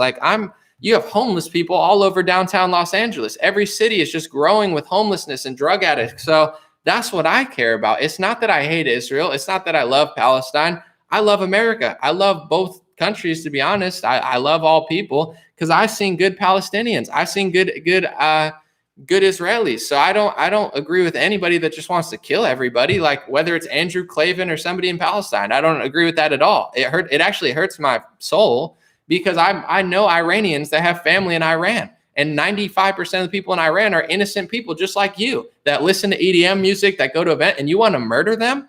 Just because you're a Zionist, you think that makes you a good person? No, that makes you a wicked man. You should say sorry for trying to kill or saying you would be fine with killing 80 million innocent people. And that goes for either side. But I am American. I serve America first. And I've identified that the left wing does not serve America at all. And the right wing is a Zionist party that prioritizes America's second fiddle. And if you serve two masters and you play second fiddle, who's going to care about you? If your own politicians don't even put you first and your country is on the steady decline, there's a reason for it. It's not just because the left is so wicked. It's because the right is doing a dance. They're pretending to care more about you than they do. And look no further than Operation Warp Speed, 15 days to slow the spread, the 6th event at the Capitol, and how little Trump cares that all of his supporters and voters, including me, have been screwed over from his antics and his bills and his orders and his trillions of dollars of money printing and his vaccine tyranny. We're all getting screwed over by it, and he doesn't even care. But he doesn't have to care, because as long as people are fighting, Israel, Palestine, black, white, red, blue, it's all a big fight. I think half the Israeli and Palestine fighters, although you might be on the right side, they don't even know what they're talking about. It's just another political battle for them. What a great battle. Black versus white, Jew versus Muslim, land versus land, oppressor versus oppressed, conqueror, conquistador versus the innocent victim. Then you have black and there's a place to talk about it. But to me, I just see that, our country's being whittled down, and people think just because they're on one side that they're super righteous. Like, I'm a Republican, so the Democrats are bad. I agree. But then I make a comment about Operation Warp Speed, and people can't process it because it's like they've been brainwashed by the right wing. It's like, well, you must be a liberal. No. I'm taking a more right-wing stance than you. I'm saying that we can't keep printing money. We can't keep doing this. We have to fully open. I've been saying fully open since last April. You're a liberal. No, I'm not a liberal, but that's the binary thinking. I'm team red. I'm team blue. I'm fighting team blue. You're not really doing it. You're fighting just enough until they flip the script on you, and then no one even realizes. I mean, not to filibuster, but look at the left wing. They used to care about healthy foods. They used to be vegan. They used to eat hummus. The left wing used to be super, questioning corporations. They used to be anti-war. You get Donald Trump and they lose their minds. Rachel Maddow blows their mind up. And then it's like, now they're pro-war. Trump's not fighting enough. They love the pharmacy industry and lockdowns and masks. Like, that's called being brainwashed. You hate Trump so much that you're willing to believe anything that the media tells you that goes against him. They've ruined the left wing. There's almost nothing they could do for me at this point. And then you go to the right wing. It's like, well, we're fighting the left. Although you might be on the right side of a lot of arguments, all it takes is a few times once they give you what you want to flip the script. And if you're not paying attention, you're going to end up doing wicked stuff too. And that's happened time and time again through Trump. He gave us what he wanted. And then when he flipped the script, people couldn't handle it. They were defending Operation Warp Speed because he did it, not Biden. And the conversation just gets so silly. So let me know what you guys think about the Israel-Palestine stuff, the crypto stuff, and the space stuff. I'll start reading some comments. Those are my thoughts. God bless Israel. God bless Palestine. God bless innocent Palestinians getting hurt. And God bless Israelis. I can't tell you exactly what's going on, but in my country, just to be fair, I feel like one of those two countries is really running the show, running both parties, and I'm not even allowed to talk about it without me, being called a word and them suggesting I hate everybody, even though I could have the same conversation with my friends of that ethnicity and they don't even care. So, it's all just a big joke. Everybody's just screaming at each other, but I knew going into it's not a tough topic. Brett said Trump's a sellout. I mean, you can call him what you want, but I think it would be wise for his supporters to start asking why he can't say anything about the tyranny he brought, but he keeps bragging about it. I appreciate you saying that. That's necessary on the right. If enough people stand up on the right, they won't push you over so much. The movement has started, but just stand firm. I believe that. Someone said crypto's a psyop to desensitize people from the idea of a cashless society. It's an interesting comment, Soli. I think you're onto something. As much as the technology seems good, to me, it's more of like okay, let's see if I can make money or not, like a stock. But yeah, I mean, anything that's digital, anything that's cashless, you can only trust it so much, right? If all of our computers go off, what does it really matter, But that's the same with, I guess, even paper currency. Like, it all matters because we decided that it matters. The second that they change the perception of the dollar or crypto, it could all go away in a second. I think that's a good comment. Richie said, I agree with you 100%. Everybody's full of shit. I don't trust anyone. It's sad because I'm not a paranoid person. In person, I really like people. I don't hate on people like, I'm a people person. But politically, everybody's such a liar. It's like, I want to learn who's really starting this fight. Who started it? Were they getting along, Israel and Palestine started it? Or were they getting along and Israel started it? And why did they start it? You're not going to hear the truth from either side. People are too emotional. People are too fake. I would love to get to the bottom of it. I've heard both stories, I've heard each narrative, and I tend to, just to be fair, anytime someone says hate speech or you can't say that, it makes me think they're lying. If I'm trying to talk about Palestine, they say, you support genocide. Okay, well, give me a chance to say what I'm saying or else I don't believe you. And vice versa, if you're, pro-Israel and you just use the word anti-Semite all the time, it doesn't make me think you're telling the truth. Like, oh, yeah, everybody hates you. And like, yeah, it makes me think you're a liar. So it's like, they're racist, they're sexist, they're xenophobic, they're anti-Semitic, they're Islamophobic, they're conspiracy theorists. I don't listen to that and be like, oh, this guy really knows what he's talking about. I just think, okay, they don't have a strong enough argument. Show me clips, show me evidence, show me why you're right, and I'll believe you. But if you just use words like that, to me, it just sounds like, no, they're not. They don't know what they're talking about. But that's just me. Some people love those words.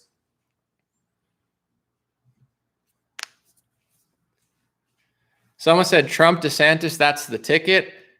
That's a nightmare ticket, in my opinion. DeSantis is better than Trump, and if he's vice president, he doesn't do anything. So now you lose Florida. DeSantis is crushing it in Florida. Now you lose Florida. Now you lose the best governor against the lockdowns in some form to be the vice president for the Mr. Operation Warp Speed lockdown, so he doesn't do anything. If Trump does that, I will not support Trump. I'm just telling you guys right off the jump, I will not support Trump. I will not vote for him. I will never vote for him again. I don't care what the field looks like. I'll sit out before I cast that vote. And I know millions of people feel like me.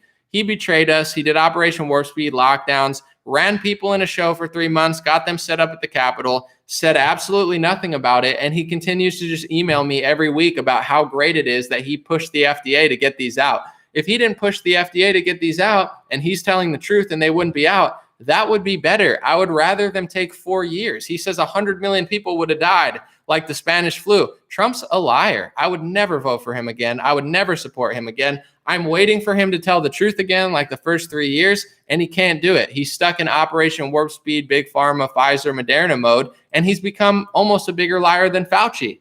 Even Fauci doesn't say 100 million people would have died. Trump is such an egomaniac liar at this point. 100 million people would have died if he didn't Operation Warp Speed. No, he wants credit. He wants the attention. He wants a gold medal for his Operation Warp Speed. He betrayed America. He blew it. I would never vote for him again. DeSantis could earn my vote. Rand Paul could earn my vote. Trump, never again. If he runs with DeSantis, you know it's a psyop. You know it's him taking DeSantis away from Florida just to relive what we did. I don't like left-wing policies anymore. He went further left than Obama. He printed more money than Obama. Trump, never again. I'm going to say this real quick and I'll read more comments and I'm going to get to the stars. If a right winger doesn't understand medical tyranny, they can't run. If they run, they're going to lead you to hell. Not literally hell, but they're taking the country to metaphorical hell. Medical tyranny is taking away our Constitution. It's taking away our First Amendment. It's taking away our churches. It's taking away travel. We can't go to Europe because of Trump's travel ban. You know, Trump is barring American families from seeing each other overseas because he implemented like a communist travel ban and said he saved you. He didn't save you. He conned you. He conned you into communism. So, you know, it's if he can't understand medical tyranny and how we need our freedom back, he's got to step out of the way, or else I'm not going to support him, and millions won't. If any Republican doesn't understand that, they're not going to conserve anything. They're going to conserve billions of dollars given to other countries and companies who hate you at the end of every year through an omnibus bill. That's what they're going to conserve. They're going to conserve their fame and fortune at CPAC so they can go and speak to you while everybody has to wear masks in the hallways. They can conserve their TPUSA gift certificate when they, you know, get booked at TPUS. That's what they're conserving. They won't be able to conserve the Constitution, freedom. You have to demand peacefully, but, you know, strongly demand that whatever, if they're not doing medical stuff, if they're not fighting against medical tyranny, I don't care about them. It's like it's all a circus until they get to the root of this pandemic, which took away everything. Lanny Cabrera said they all lie. Politicians lie. Unfortunately, one of my friends told me, I mean, I think this is kind of rude but funny. He told me that politics was ugly Hollywood. Like, you know, Hollywood is usually like the good looking celebrities and like some not good looking ones, whatever. He said politics is like ugly Hollywood. It's like the people that were too ugly to make it in Hollywood. I don't know if that's true or not, but it's like they're definitely worse actors. Like Obama, pretty good actor. You know, Trump, really funny guy, good actor. Kamala Harris couldn't, if she had, you know, if she was one of two people in a room, she couldn't win a casting call. She's the fakest person I've ever seen in my life. Joe Biden, you know, these people couldn't cut it in Hollywood. How are they actors, but they can't even act? It's like politics. The only people that will do that are people that just have no soul, no morals, no values. They will just slurp at the sight of any dollar bill or any coin and take any opportunity and stab anybody in the back. To get to that level, you have to be so soulless, where at least Obama and Trump were like, you know, somewhat likable characters. Like Kamala Harris, you know, you think she could win a casting call? She would be, out of 100 people for a role, she'd be the worst actor there. They're like worse versions of like Hollywood celebrities. Let me see real quick. I'm going to read this. Anne said, please do some serious research on Israel-Palestinian history. God himself promised the Jews that he would return to the homeland Israel. If you have not studied or read Bible prophecies, you should. Well, actually, I'll say this. I'm pretty well-versed on that area of the Bible. The entire Bible is not my expertise, but that area of it, I am actually pretty well-versed. And I'll say this. There's two interpretations. This is a debate going on in the Christian church. And I would say more people agree with you. So you're definitely on the popular side. Doesn't mean you're right, but I think that's one interpretation. You know, I don't know the exact line. I could look it up, but it's like, if you bless Israel, you know, bless Israel and I'll bless you. But if you read that whole chapter and you read that whole area, it was not always a Christian belief that they had to go conquer this exact physical land and give it to Jewish people. That was never a Christian belief for the first couple thousand years of Christianity until the Schofield Bible came out. And they had a Bible with a footnote that told people to do that, because the people who were funding the Schofield Bible were Zionists who wanted that land for their interests. So Christians at a certain point were told this so many times that everybody just started believing it. But the first 1,000 years, if you look at any prominent Christian leader that really saved Christianity at crucial points in history, like a Martin Luther would have totally disagreed with you. So would have, like, 5 of the top, 6, 7, or 8 Christians throughout the first couple thousand years of Christianity. This was never a popular Christian belief. But now on the right wing, it's become a political religious affiliation where you can't be a right-winger Christian unless you're a Zionist. You have to worship and support Israel. There's, God doesn't say to hate people. God doesn't say to hurt people. But that interpretation of the Bible, just to be fair, I don't agree with at all. And I'm not alone. It's not popular, but popular doesn't mean right. So I think, I mean, I could get into it pretty much, but I would say I do understand that. And I think there's other passages from that verse, and there's other passages later in the Bible that totally debunk and disclaim that. God doesn't tell you to stand with wickedness. God doesn't tell you to do vaccine passports, so if that's your idea of, like, lose logic, common sense, reason, morality, and just worship a group of people who don't even believe in your religion, who don't even believe in your Messiah, who don't even follow your entire religion, that's like the opposite of what the Bible says. But, to each their own. I get it's a very touchy subject, and it could probably be like a 5-hour debate.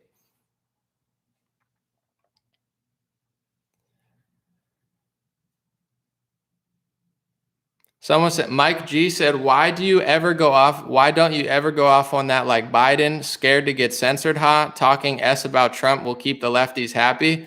Well, Mike, no. First of all, what I talk about with the medical tyranny, what I talk about with Trump and Zionism, that will get you censored very, very quickly. So talking about Biden is not like this censored. It's not going to get you censored if you talk about Biden. It's low-hanging fruit to me. Joe Biden's not running the show. He can't even barely talk. So to me, it's like a left to right trap where you just say, oh, it's Biden who did the printing money when Trump started the printing of the money. Oh, it's Biden's not doing anything. He could barely stand up for himself. So it's a low hanging fruit. It's like, I'm owning the libtards. Like, it's so you can get 1 million clicks on Instagram. I'm owning the libtards. I'm owning the libtards. But when it comes to important root level issues, people don't know what they're doing. So no, I mean, I just don't talk about Biden that often because it's low-hanging fruit. He's a clown. He's a joke. I don't listen to him.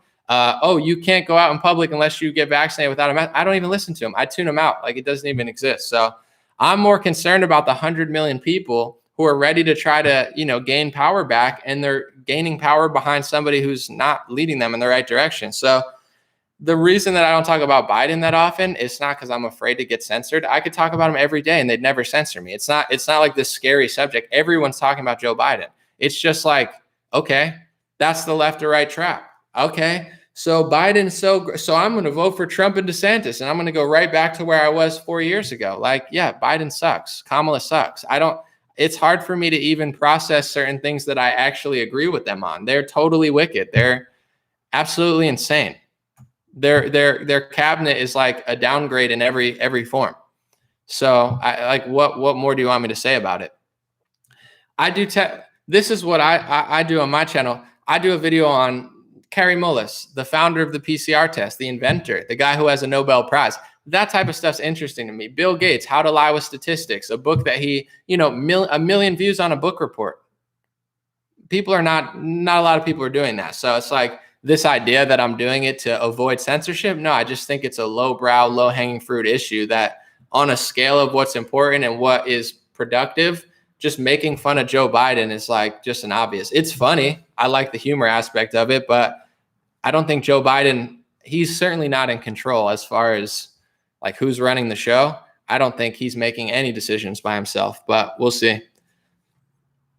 What do I think of Elon Musk? I mean, he used to be funny to me. I always said he was funny, but he's been pretty lame this last week. So, prayers for Elon. I don't agree with his carbon tax. That's a total like loser move.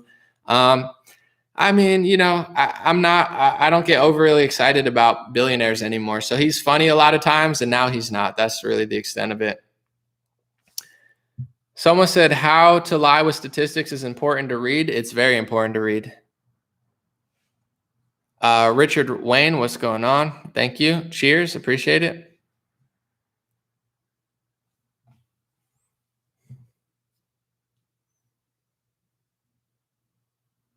Someone said Von Braun predicted Elon Musk. That's interesting. I have his Mars book. The Von Braun Mars book. I bought it because I heard that. I like to own rare books and stuff, but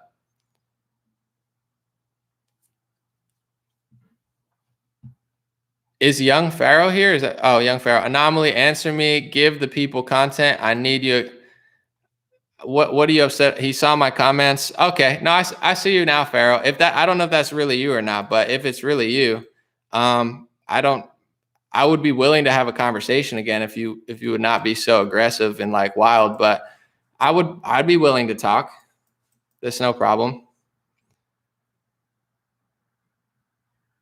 I just don't know what issue with what I'm saying do you have?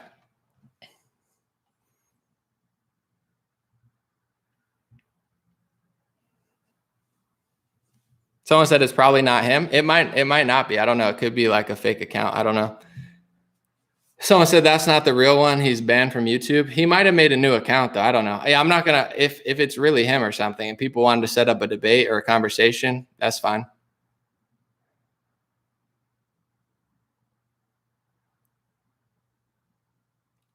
Someone said, I thought I was on your email list and I didn't receive an email. Check your spam folder. Also, there's something weird going on where I have a certain amount of emails and like maybe like 7,000 or 8,000 of them it won't send an email to. I'm not sure why, but I'll look into it. But I apologize if it isn't.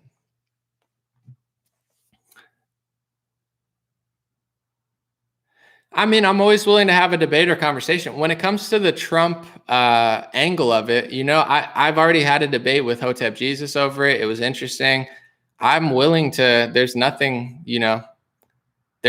that I don't want to, I'm looking to be challenged and stuff. So it's up to you guys. Someone said, I'm going to read this real quick. Ebony said, if Trump had not called Big Pharma and Fauci's bluffs, we'd be in way worse medical tyranny. They used to have, we don't have a vaccine yet as an excuse to keep us locked down. See, this is where I highly agree. And this is, I'm going to say this one time because I feel like I've said this 1,000 times, but the left changes reality. They take your reality and they switch the reality. Lockdowns, quarantines, mask mandates. And what you should do is say, no, I don't agree. I don't need a vaccine to be free. I don't need to be held for ransom for 7 months over. That's not freedom. If that's freedom, you're not free. So this idea that conservatives have to say Trump had to rush the vaccine because that's what made us free. We're still not free. Now I can't go to sports events. I can't travel to Europe. I'm being held captive still. I'm being treated like a slave to your citizen for the crime of being a healthy person that doesn't feel like getting mRNA injected into me or the Johnson & Johnson. So this is not freedom. Trump didn't help us get free. And if you think you need to be held for ransom and get rushed for a vaccine to be free, you're never going to be free. And this is, no offense, this is the perfect example of why conservatives never win. The left throws them towards communism and Marxism, and the right says, okay, we'll just play along because that's the only way to beat them. The only way to beat them is by not playing along. The more you comply, the more they do. It's been over a year, and we have less freedom now, even in Florida and South Dakota, as American citizens, than we've ever had, even under Obama. This is not how you get freedom. This is how you lose it. So the fact that so many Trump supporters think the only way we could be free is if Trump rushed the vaccine to save us, that didn't save us. That's not how you get freedom. That's how you lose it. So the left is like genius at changing reality and doing this stuff, and then the right is like miserable at holding their ground. It's disappointing to say the least, but it's okay. Chester said Ohio Governor DeWine has implemented $1 million lottery to get people to take the jab, 5 million in total, and 5 kids 12 to 17. Scary stuff. Yeah, it's disgustingly creepy. It's so absurd. They're so desperate, and it's so creepy. If they told everybody to work out and do cardio and diet better, this country would get healthy overnight. This is not pseudoscience. This is like the clearest science. Our country has a pill problem. Our country has an obesity problem. These are facts. These are well documented at every level. If they really cared, they would force people to work out. But forcing people to work out isn't ethical, really, in my opinion, but also it's not profitable. What do you get if somebody gets fit? You get less money. The pharmacy industry gets less money. Now less people are sick. Now less people are on pills. Now less people are eating their shitty foods that, lobby big agra. Now they can't make as much money. So this isn't a health scheme. I mean, it doesn't matter if you're liberal or conservative.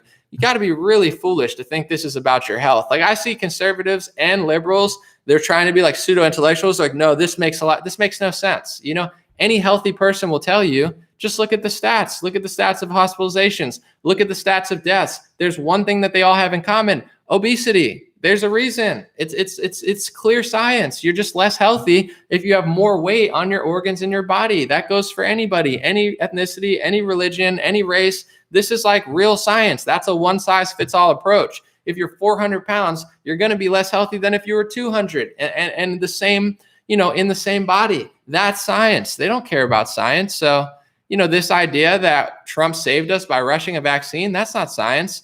This idea that they're doling it out to 13-year-olds while they're feeding them high fructose corn syrup, this is not science. And this is what I'm talking about with a narrative that wins. And it's not all about me, but I would love to see a Republican who did half of what I did. You know, if they did this would have been over in April. But the reason conservatives can't conserve anything is because they bow down, they lock down, and then they say, oh, Trump's going to save us with a vaccine. And then I'm going to spend a year defending Operation Warp Speed.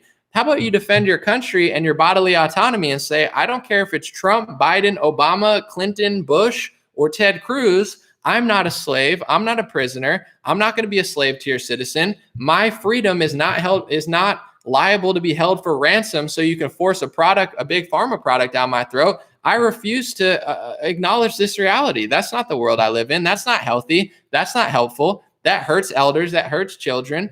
This is not normal. You hear what I'm saying? This is a narrative that wins. This is a narrative that destroys COVID world in April. And then Trump probably could have won the election that he blew for himself and then ran you in circles for 3 months around after he blew it with the mass mail-in ballots that he helped bring there with his lockdowns. And then he set you up at the Capitol or got you set up and he doesn't even care about it. So, you know, if you want to win, you can't just keep bowing down to the left's narratives. Doesn't matter if you support QAnon or Trump or you hate me. I don't care who you like or what you think is going to happen.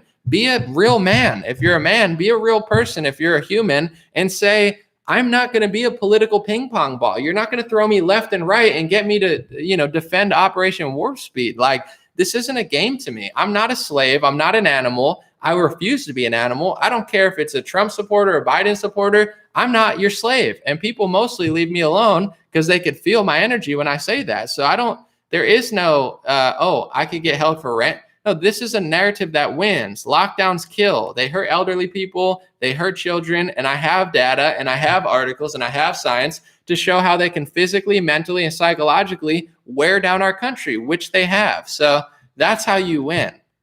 The Republican Party is not in the business of winning. They're in their business of taking billions of dollars of donor money, running people in circles, looking out for their special interests and their biggest donors and their political agenda. And then you play second fiddle. Maybe you get a few $1,000. Maybe you get a law in your favor. You know, maybe you get concealed carry. I mean, they do some things. That's why I vote Republican, but they're not in the business of conserving anything. They're in the business of losing in slow motion while wearing cowboy hats and lining their own pockets while pretending to fight against the lobbyist class. Yeah, some of them don't take big donor money, but for the most part, you know, they do what they need to do to get that position of power. And then they play this dumb game. It's like, it's time to figure out what happened to the world in March. If you don't get the medical tyranny aspect of it, you can't conserve anything. Someone said the Libertarian Party. I like Dave Smith. I like their ideas. There's ways I like libertarians more. There's ways I like them less. But the party at this point is not strong enough. It would be nice if it was stronger to push more pressure on the conservatives when it comes to being fiscally conservative. Republicans aren't fiscally conservative. Trump printed more money than Obama. So, you know, we're not conserving anything socially. Trump is further left socially than Obama was when he went into office. Obama and Hillary used to not support gay marriage. Trump has always supported gay marriage, or at least not cared. He's further left socially in many areas than Obama and Clinton. And he's certainly not fiscally. So what are we conserving? You get what I'm saying? I'm not trying to be mean, but there's nothing that we're actually conserving besides clearly just slightly fending off Democrats to the point where maybe we can breathe air without a mask on after 6 months instead of a year. It's like slow decline slavery where we're losing 20 steps and regaining 5 steps. I'm trying to regain 20 steps. I'm not moving. I'm not falling in the wind. I'm not saying that I can't be free until Trump gives me a vaccine and he's helping me. I'm saying that's not my reality. I don't oblige or I don't acknowledge any of that, and it's not my world.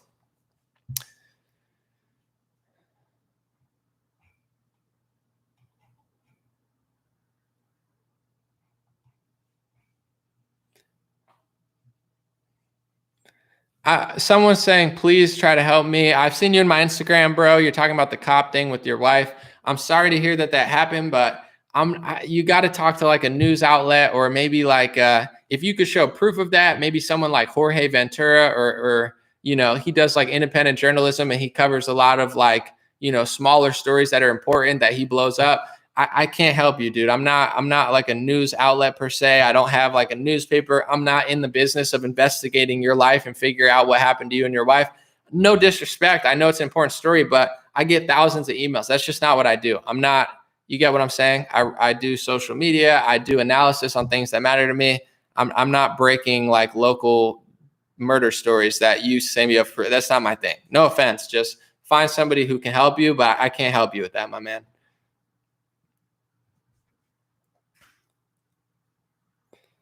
Someone said UFO. I talked about it earlier. So when this is over, I'll probably run the whole stream back and you can watch it.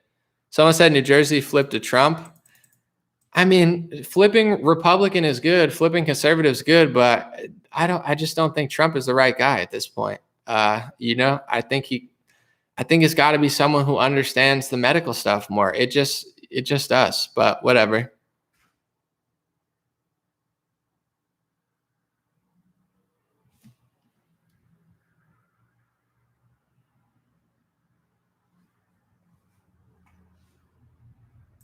Someone said Trump will be reinstated after the election audits. Vote for someone else in 2024. Guys, I'm not trying to be rude, but I would love to be proven wrong. I would love that you're right and you prove me wrong. Guys, you remind me of like the left when they thought Hillary Clinton was still going to get into office. Like, oh my God, Trump's going to get Russia collusion. Like, it's pathetic. Like, in 2016, I've said this. I didn't even vote for Trump. I wasn't even, I didn't even understand politics. I was way younger. But in general, like Trump won the election. He became president and he's going to stay there. It's like, it's pathetic to watch the left for 3 years act like he's going to get kicked out of office and they try so hard. Good luck with the audits. I think you're going to find some stuff. Honestly, I think there should be audits, but you really think Trump's going to get back into office before 2024 through reinstation? Like, you sound insane. And listen, there's crazier things that have come true, but like, at what point do you like, you get what I'm saying? Like, it's starting to sound really culty. I hope you're right. I hope you prove me wrong. I hope I look dumb, but it's like, this is how you're going to spend the next 4 years. We have lockdowns, quarantines, mandatory vaccinations, which are here because of Trump. And you're going to spend the next 4 years telling people that Trump's going to be reinstated into office because of the election audits. Guys, it's so clear how he brainwashed you. It's so clear how the right wing has just mind controlled the whole freedom movement to run in circles around something that's not going to happen. Audits are important. Good luck. But even if they find stuff, they're not reinstating him. But I hope I'm wrong. I hope I look like an idiot. I hope you all laugh at me, just like I felt for years when you told me that Joe Biden was going to Guantanamo Bay. Oh, don't worry, Anomaly. The lockdown is a secret plan to arrest Chrissy Teigen. And next thing you know, everyone gets locked down. No, it's happening on the 6th, on the 20th.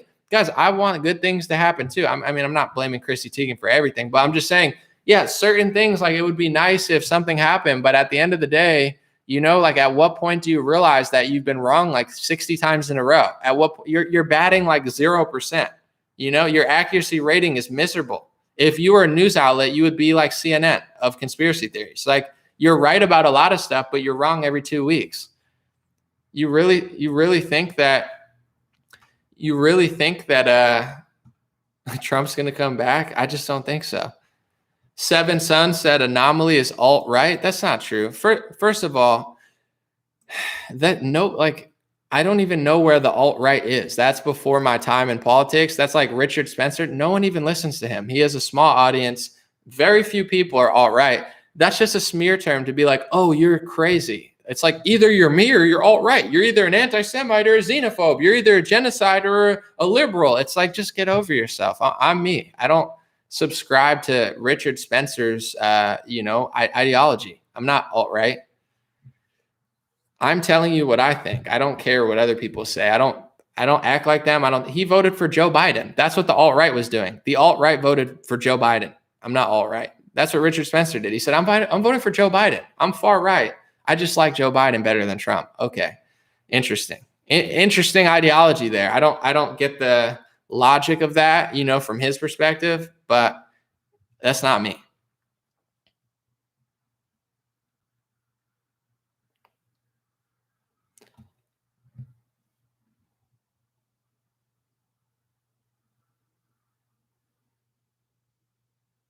Someone said, what's your take on Major Williams? He's got my vote.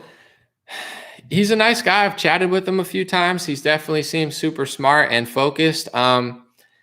There's so many candidates, there needs to be one Republican. That's all I'm going to say. I can't tell you who to vote for, but, there's like 8 people running for office. Caitlyn Jenner, they're going to screw this up for California. We can win this election. And it's not for me or Major Caitlyn. Like, I can't tell people who the candidate is, but like, we can actually win this election. Republicans can win in California. If Caitlyn Jenner, Major Williams, Sarah Stevens, John Cox, the guy from State, if everybody runs, we lose. We get blown out. If everybody got behind one Republican, not Caitlyn Jenner, honestly, I think she's a terrible candidate, but one Republican, we would win California. But nobody wants to drop out. Everybody wants to be the person, so they're all going to lose. That's just my take. And it's not Major's fault. I'm not blaming him. He might be one of the most prepared, if not the most prepared. But they're all going to run. They're all going to throw their hat in the race. They're all going to get like 5%, 10% of the vote, and they're all going to lose. And Gavin Newsom's going to get 20 to 30% of the vote, and he's going to beat everybody. I've seen it happen in special elections time and time again. If you get 3 Republicans who run and 1 Democrat who runs, you lose. It's over. It happened in Huntington Beach too. Tito Ortiz ran, and then 8 Republicans ran and 2 Democrats ran, and there were 3 seats. You know what happened? Tito won because he's famous and he's a good guy. It's not just because he's famous. He's actually smart and good guy too. But 2 Democrats ran in a Republican area. How did 2 out of the 3 seats become Democrat? Did they cheat? No, they didn't cheat. There were 8 Republicans who ran. They all split the vote 3% of the way, and the Democrats got 10% of the vote. All the Democrats vote for the Democrats. Republicans voted 8 different ways. That's how we lose California. I'm going to keep saying that. That's not a jab at Major. I like Major. That's not a jab at Caitlyn Jenner, although I think Caitlyn Jenner is definitely the worst candidate out of that bunch. That's just so I'm trying to get Major and all these other people together, debate. And I'm not telling people to drop out, but like there has to be, if Republicans want to win, there has to be a conversation where they all come together, they all debate and let people decide. And, it's not like I want that to happen or I'm putting anyone down. It's over. It's over. If people don't do that, we lose. That's just the math. I'm going to read this real quick. Norma said, I like Trump, but I agree with you. I don't care who made the V. I'm not getting it. Well, this is the thing. He sent at least over 5 emails to my email bragging about rushing the vaccine. If he has the audacity to do that and keep sending me emails about it, don't you think he deserves or his supporters deserve an email from Donald Trump saying, hey, guys, I'm sorry that it's being jammed down your throat. I'm sorry that you're being forced vaccinated. I'm sorry that you're being forced to do this to go to baseball games. I'm sorry they're trying to do this to you. Don't you think he could say that if he cared? He would. He doesn't care. He doesn't care about you. He doesn't care about me. He doesn't care about his supporters. He cares about getting credit for the vaccine. That's all he cares about. If he didn't, he could prove me wrong any day and send an email. If you can count the amount of times he's tweeted and emailed about Moderna and Pfizer, it's probably past 30 right now. If you count the amount of times he's talked about mandatory vaccinations, it's at 0. He has no emails about it. He doesn't care. It's not that hard for him. He just doesn't care. And he doesn't need to care because people will lick the dirt off his shoes if he doesn't care. They're like, I love the dirt. I'm going to read his email. I got it on May 14th. Statement by Donald J. Trump, 45th President of the United States of America. Isn't it incredible that the vaccines, which I and my administration came up years ahead of schedule, despite the fact that everybody, including Fauci, said it would never happen? He said, without the vaccines, the world would have been in another 1917 Spanish flu, where up to 100 million people died. So Trump is saying without Trump, The vaccines never would have been here being jammed down your throat now. And without Trump's vaccines, 100 million people would have died. Do you believe him? Of course, he's lying. He's a liar. He's lying. He doesn't care. He doesn't care that they're being jammed down your throats. He wants you to think 100 million people would have died if he didn't jam them down your throats. He doesn't care about you. He doesn't care about this country. He doesn't care about the people. He doesn't care about medical freedom. He doesn't care. Once people realize that, the Republican Party has a chance.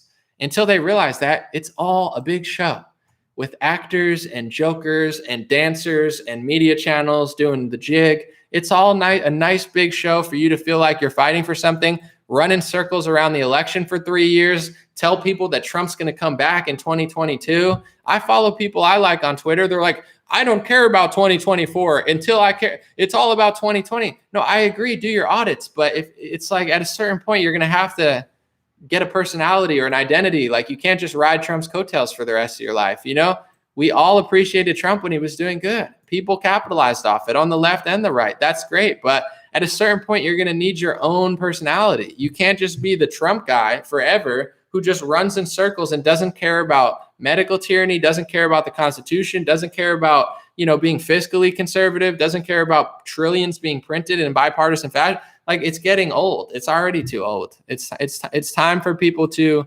wave an American flag. You know, my buddy Tony, who runs an Italian shop, who stayed open through the 15 days to slow the spread. He's a legend. He said, and this is like hardcore conservative, never shut his restaurant down, you know, pretty popular for doing so.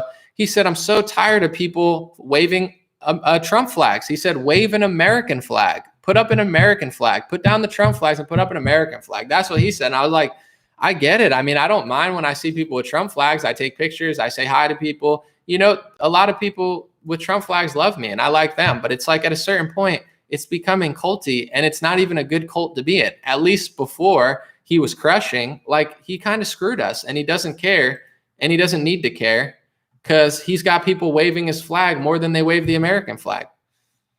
That's, you know, that's just where I'm at. It's no disrespect, no hate, but at a certain point, you know, either we figure this out or it's just a big joke. We made so much progress.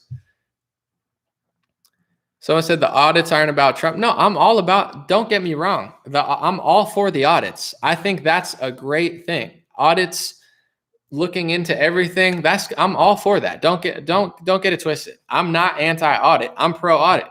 Audit every state. I don't care. Audit California. If you guys audit all the states, that's awesome. I hope you do. I'm just talking about other stuff. I'm not disagreeing with that move. It's just like, also, you know, this stuff's kind of important as well.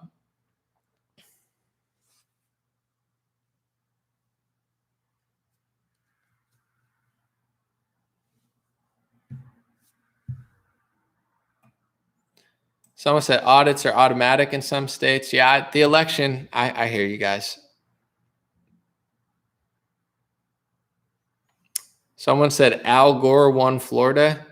Yeah, that was before my time, but I remember that. Lydia said, sorry, but Trump is gone now. No, I got you. I mean, I'm going to move on, but listen, Trump, whether you love him or not, he runs the Republican Party. Everybody who's thriving in politics, if you're a Trump Republican, you're winning elections. And that's all, honestly, that's good. If you're Mitt Romney or Liz Cheney, bye-bye. You know, nobody likes you anymore. That's good. But it's important. He runs the Republican Party. His mindset, his support. If you go to a conservative event, you don't see American flags. You see Trump flags. He is the right wing. It's important because he's controlling the mind of 100 million people. So this idea you guys want me to stop talking about it like it's not important, it is important. He's controlling the freedom movement. He's controlling the liberty movement. He didn't do that much for it, but he's controlling the minds of the people who would normally have, you know, a different mindset about what's going on. So it's pretty clear. Someone said, you are harsh on Trump for his response to the virus, but I agree. I'm not harsh. I'm just not a slave. Okay. I'm a man. If I see Trump in person, of course I'm going to be starstruck. It's Donald Trump, the legend. I've seen him. He's a legend. He's Donald Trump. You know, he's one of the most important figures in modern history. He's done, you know, he's the president. He was the president. But I'm also a man, okay? I'm nobody's slave. I'm not Trump's slave. I'm not Biden's slave. I'm not a prisoner. I'm not an abuse show animal. I refuse to be treated like that. So when Trump does all of these things where he's treating me like crap, my family like crap, my elders like crap, kids in my family like crap, and he doesn't care at all while he's shoving vaccines down our throats and saying he's saving our life, as a man, I can't stand for that. I'm not a pushover. I'm not a doormat. And that's the difference between me and a lot of people in the movement. They'll grift and do anything they can to get any sort of power in the Trump movement. They don't care if it's right or wrong. They just want to get to the top of that pyramid. And then other people who they don't have a spine for themselves, so they'll allow Trump or whoever to just walk all over them, walk all over them, walk all over them. I'm not to be walked all over. I don't care if it's a liberal restaurant. I don't care if it's a conservative president. I'm not a slave. So I'm not being harsh. I'm not a slave. I'm not an idiot. So if you treat me like an idiot and a slave, I'm going to tell you I'm neither. Okay. I'm not so dumb that I believe Trump's lies that 100 million people would have died if he didn't rush the vaccine. Trump's lying. That's a lie. I'm not dumb enough to believe his lie. And I'm not fake enough and worshiping him enough to believe that lie. So if he lies that big, it's not a small lie. It's not like, oh, Trump just did a little lie. No, he was in on the 15 days to slow the spread. He was in on the emergency order. He was in on the Operation Warp Speed. He was in on the extension of the lockdown. He was part of the perception early on when it really mattered, telling people that Sweden and Georgia were bad because Sweden opened up and they didn't have mask mandates or lockdowns, and Georgia opened up earlier than Trump's lockdown guidelines. It was Governor Kemp who busted through for the freedom people before Donald Trump did, and Donald Trump was annoyed at it. So it's not like he made a little boo-boo and I'm overreacting. He screwed up so royally, sent the country further left than Obama, Bush, and Clinton, has never apologized it, and keeps bragging about it, keeps punching me in the back every time he emails me. I did it. I did it. I did it. I'm not saying he did it to be rude. He wants credit. Give him credit. You guys are such cultists. No offense, not you particularly, but so many people are such cultists that he'll say, give me credit for the vaccine. I want to be known as the guy who brought it here. And you guys won't even give him credit, even though he's begging for it. You're like, oh no, he's fighting the deep state by giving it to. No, he's not. You're a pushover.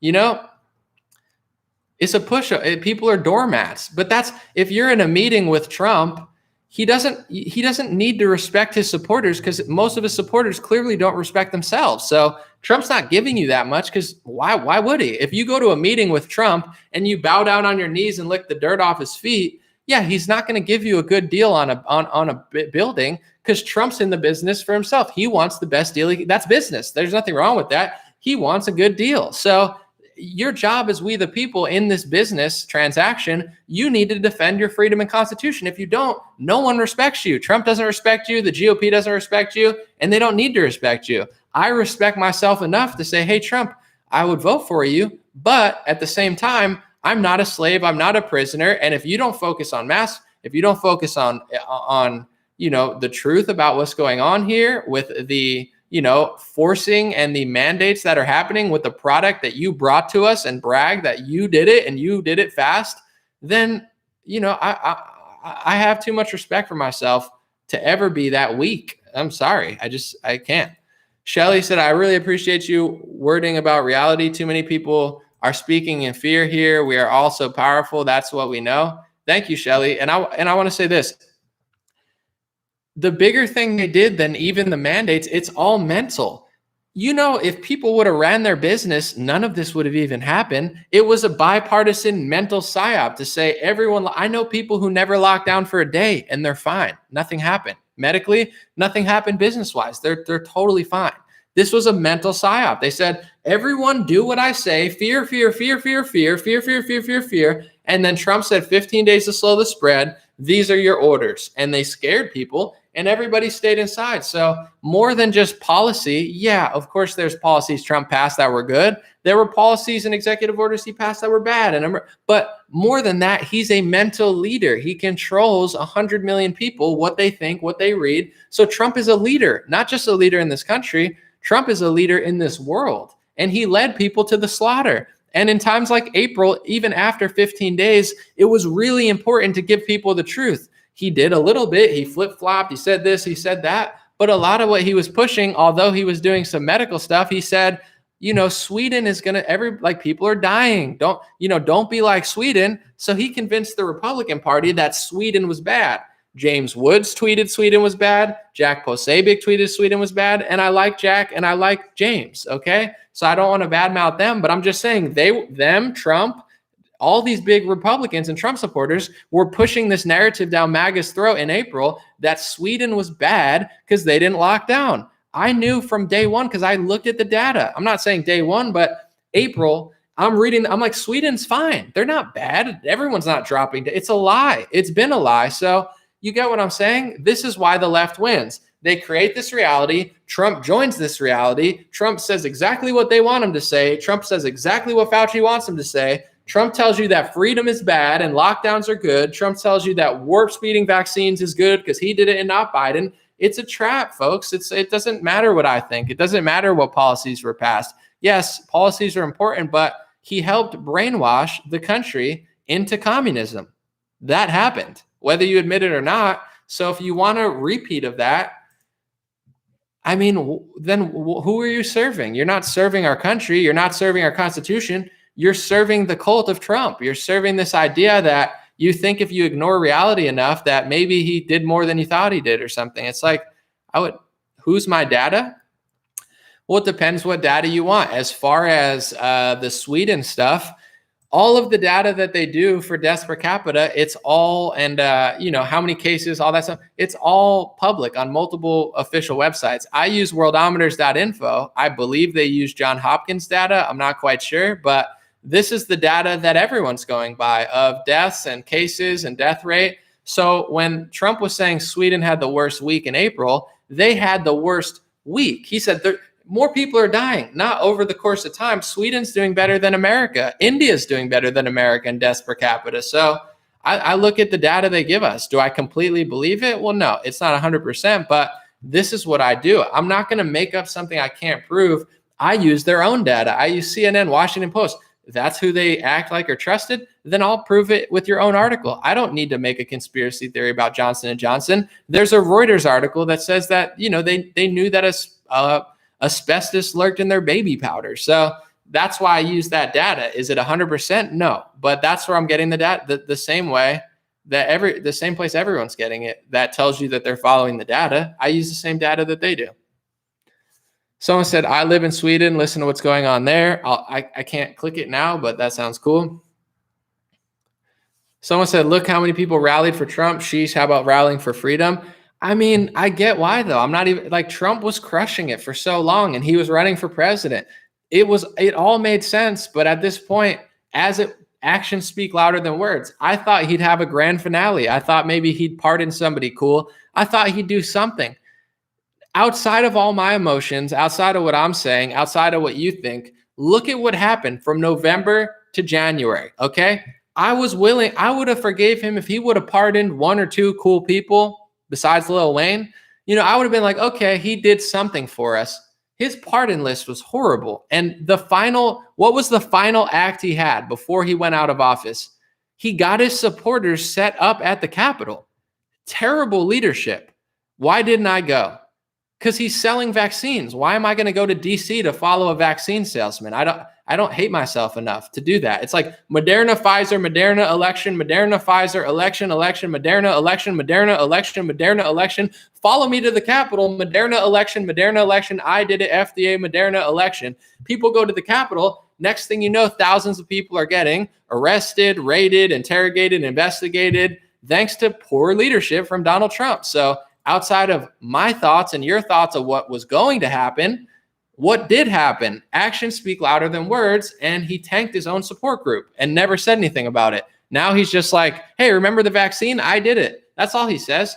There's people getting raided in Alaska for supporting Trump for the crime of looking like somebody who's at the Capitol. I wasn't even there, and people are trying to tie me to it. Anonymous sources, oh, somebody told me that you might know some. I know what everyone else knows on Twitter. Like, yeah, there's people saying stuff and doing stuff. I know nothing about the Capitol. I don't know people went there and, followed Trump, and I didn't go because I didn't believe Trump. I thought he was lying the whole time. Oh, Mike Pence is going to overturn the election. Yeah. Oh, I mean, come on, guys. How brainwashed by Trump do you have to be? Mike Pence is going to overturn the election? Is that what Kamala is going to do? Oh, guys, don't even vote in 2024 because Kamala Harris has the power to just overturn the election. That's the president you guys are saying? Well, Mike Pence can do something they did in the 1800s and switch an election from the vice presidency, and you believe Trump and went to the Capitol, and then everyone got set up? I'm not saying he purposely did it, but that's just what happened. Actions speak louder than words. This is bad leadership. Would I have pardoned Julian Assange? I mean, it's easier said than done. You know, who cares what I think? Like, would I have pardoned Julian Assange? I don't know. I would have had to. I'm sure there's a lot of pressure there, but here's what I will say.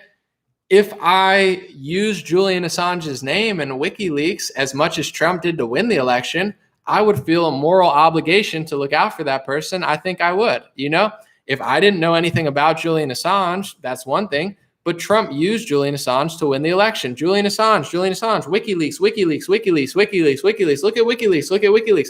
Of course he did that during the election because he needed to win, right? So WikiLeaks, and then as soon as he gets in, he doesn't know who WikiLeaks is. So I don't know if I could have or not, but I think if I would have used the WikiLeaks name to win like Trump did, yeah, I would have felt pretty scummy pretending like I didn't know who he was and just leaving him out to dry. I would think that's pretty weak. But that's the story of Trump supporters throughout the whole time. Same with Alex Jones. Same with Milo Yiannopoulos. You know, everybody who supported Trump and helped him win got hung out to dry, got banned when Republicans had more power. And the Republicans, they don't care, guys. They didn't care until it was them. They didn't start going after big tech until they got censored. Jim Jordan, the Judiciary Committee, now they care. But when their biggest supporters get censored, they don't care. You can say what you want about Alex Jones. He helped Trump win the election. He got billions of views. They had all three, Congress, Senate, House, Senate, presidency, whatever. How come they didn't do anything in 2018 when Alex Jones got censored? They don't care. People just think they care because you're fighting the left. They do a better job than the left, but whatever.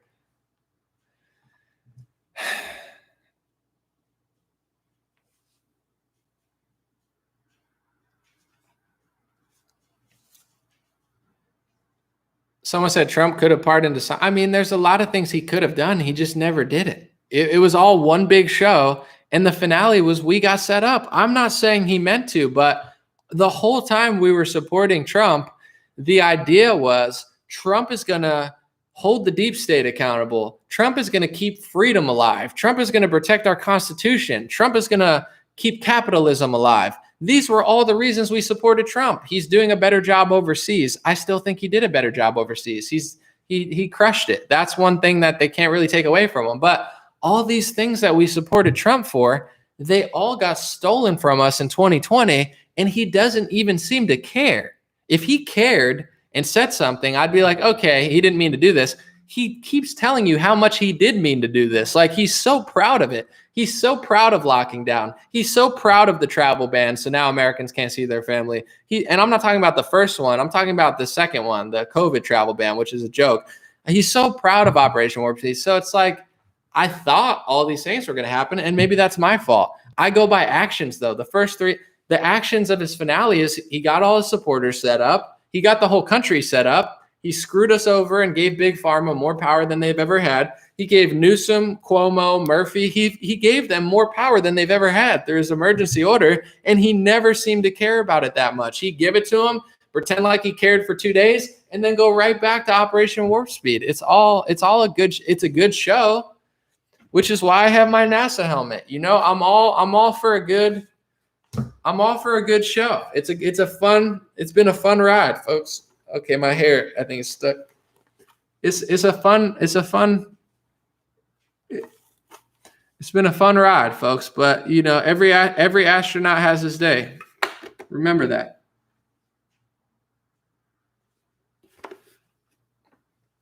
Ow.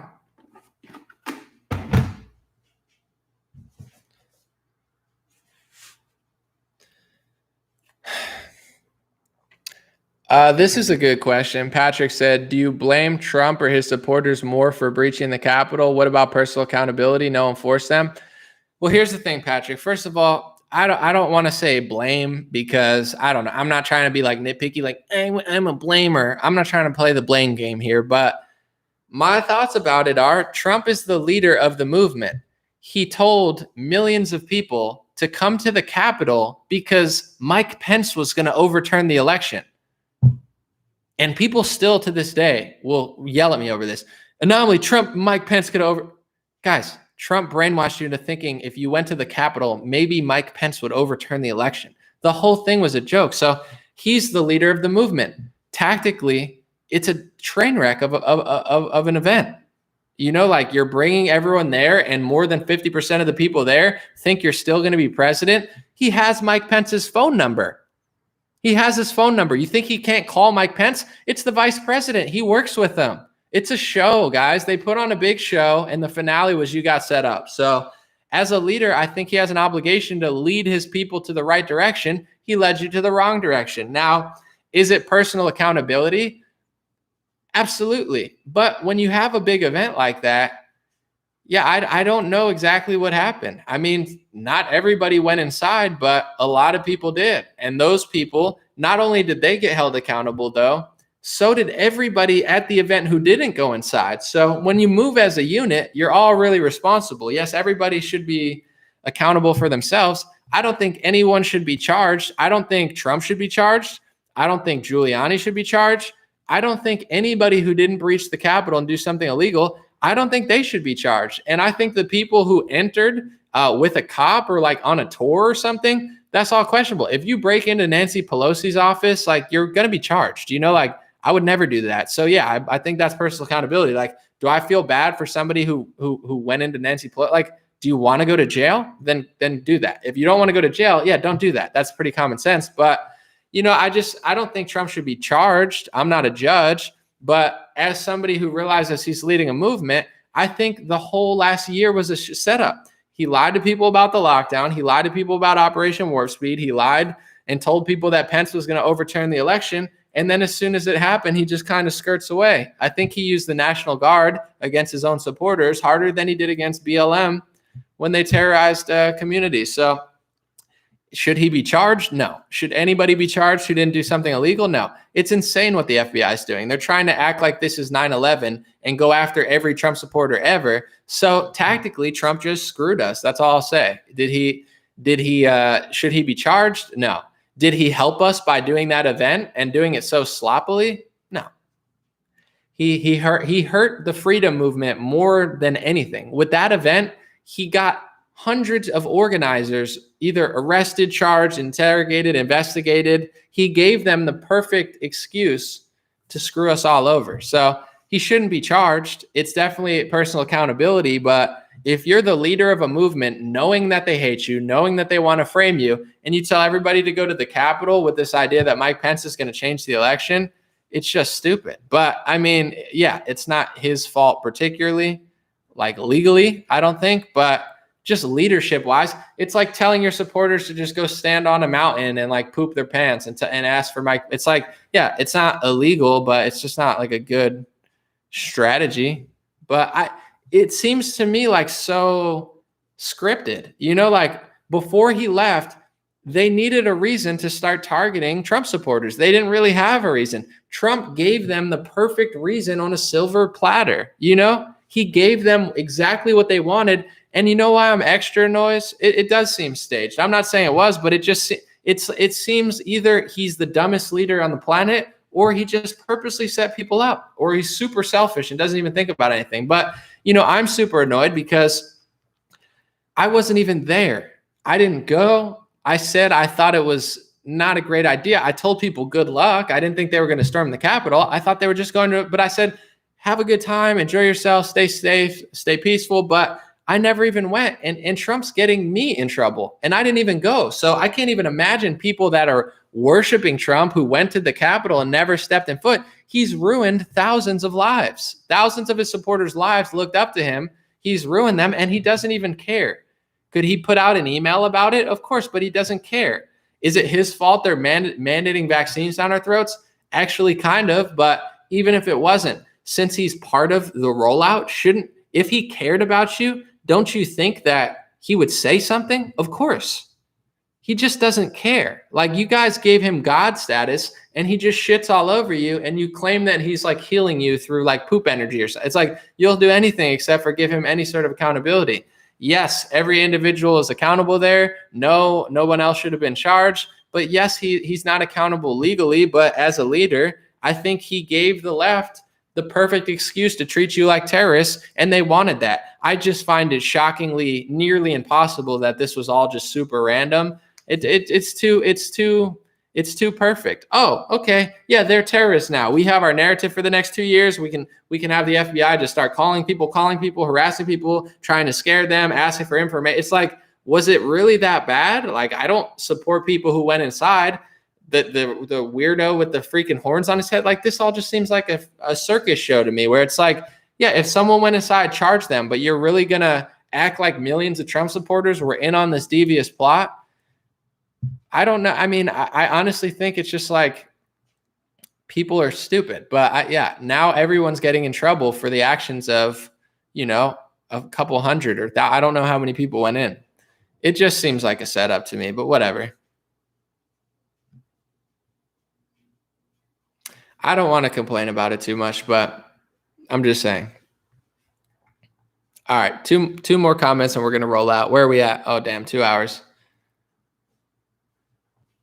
And I'll say this too, because like I get the left and the right dynamic, but I was talking to someone on Instagram and they said to me, Anomaly, I'm from Europe. Like my family's there. I can't visit my family. I want to see my family. I can't go to Europe. Luckily, I don't really have family there unless it's elders I don't know. But, like this has been really tough for people. I don't know that I'm even ever able to go to Europe again without a vaccine. But the original travel ban was by Trump. Trump put in a travel ban and pushed the narrative. COVID's so scary, we need to stop travel. And now people can't even see their families. They're stuck. I'm stuck. I mean, I like it here, but, he was part of all of this. Every angle of how they're screwing us over, he rolled it all out. It's like, does anybody care? Do you care about these people that can't, like, yeah, Biden's implementing it now, but he didn't invent it. I just feel bad for these people. I'm like, guys, we're so close to being stuck, in every way. So the freedom side of the debate needs to figure this stuff out, or else it's just a game where we're done. Someone said, you went from a thought-provoking person to a complainer. Elliot said, well, I mean, technically, if you watch all my videos, I don't think I'm that complainy, but anything I do could be a complaint. Any video I've ever made from 2016 to 2019, I'm addressing something and analyzing it. So you could classify it as a complaint. I've done the same thing for 4 years, but, you just want to hear someone who just worships Trump probably. So when I was defending Trump and complaining about liberals, you love when I complain about liberals. You love when I complain about the deep state. You love when I complain about the pharmacy industry. You love when I complain about, the Democratic Party. You just don't want to hear it about Trump. So I don't know that this is really that much off of what I've done for 4 or 5 years. But, people would rather lick the dirt off Trump's shoes than actually identify how much freedom he screwed us out of. But that's fine. It's just, this is not the channel for it. I got book reports to do. Someone said, it felt good to walk into Target with no mask today. Freedom slowly returning. Well, God bless you, Deborah. Hopefully the air felt good.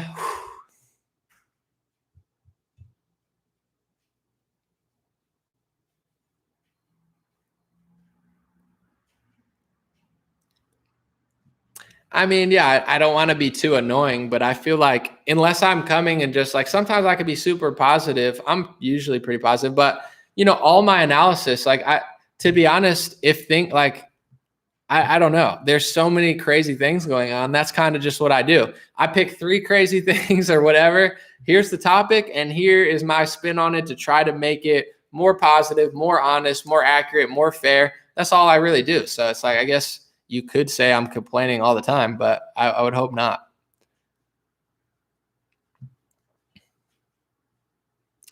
I want to read this real quick by Bug Eater. Bug Eater, I think this is the point I'm trying to make. He said, conservatives are still thinking they're going to vote their way out of this and waiting for Trump to ride in on a white horse. LOL. You nailed it, Bug Eater. That's a funny name, but it's like, the reason I keep talking about it is because if you talk to most people who love Trump, all they can talk about is the election. I agree. Do your audits. That's fine. I'm all for it. But that's all they know. They're like election. And then Trump's going to come back and save us. And I'm like, You're not paying attention. Do the audits, vote for you on a vote for, but how do you not get that he lost everything, screwed us, and now you think you're not gonna vote your way out of it? You're exactly right. I vote Republican because I think that on a local level, they protect us more. And on a governor level, they protect us more. And on a national level, maybe they protect us this much more, but a national politics is a freaking joke. They don't really do that much, but they still maybe can earn my vote. But that's not it for sure. That's the point I'm trying to make. It's like, I agree with the audits. I agree with this, but if your whole life is Trump, vote, Trump, vote Trump, election audit fraud, 6 Capitol, Trump, you're going to bring yourself back to 2019, which is where we lost everything. You need to address that happened and then say, I don't want that to happen again, and make sure that never and then they'll never do it. That's the whole ball game. That's the exact, thank you, Bug Eater, for kind of summarize. That's the point I'm trying to make. Without that, we're done. I don't know why I keep doing this. I look like I'm on some sort of like reality show. I think my arms are just tired. Someone said pale ass, LOL. I mean, it's interesting because I look tan on Facebook. I look tan on YouTube. I look pale. It's probably the lighting, but let's see. I thought I was pretty tan, but if you want to say I'm pale, that's fine. Actually, that's racist. I take it back. That's not fine. You're so racist. You hate me because I'm European, and you hurt my feelings. Yeah, that's what I'm gonna go with. You're a racist. No, I'm just kidding. I have a line in my song "Way Too Jack for the Gulag." I say, "Tanning on a cruise to Panama till my skin darker than Kamala." I think that's a funny line. I'm tanner than Kamala. Say it right or pay the price. Kamala. Let's Kamala down. Let's Kamala down, guys. We're getting a little too worked up over this Trump situation, okay? It's fine. Just agree with me or you're genocidal or anti-Semitic. It's easy. Just pick a side, Israel or Palestine. If you disagree with me, you're either genociding a group of people or you're completely anti-Semitic and you want to genocide entire people. It's not that hard to pick a side. I mean, choose one. You're either wrong or you're wrong. You're either killing everyone or you're killing everyone. Am I exaggerating? No. This is what it means to be political.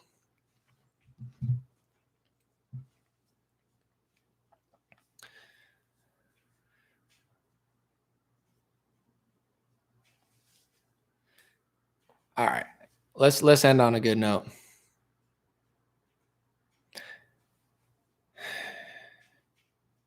Someone said Trump is still getting never-ending attacks.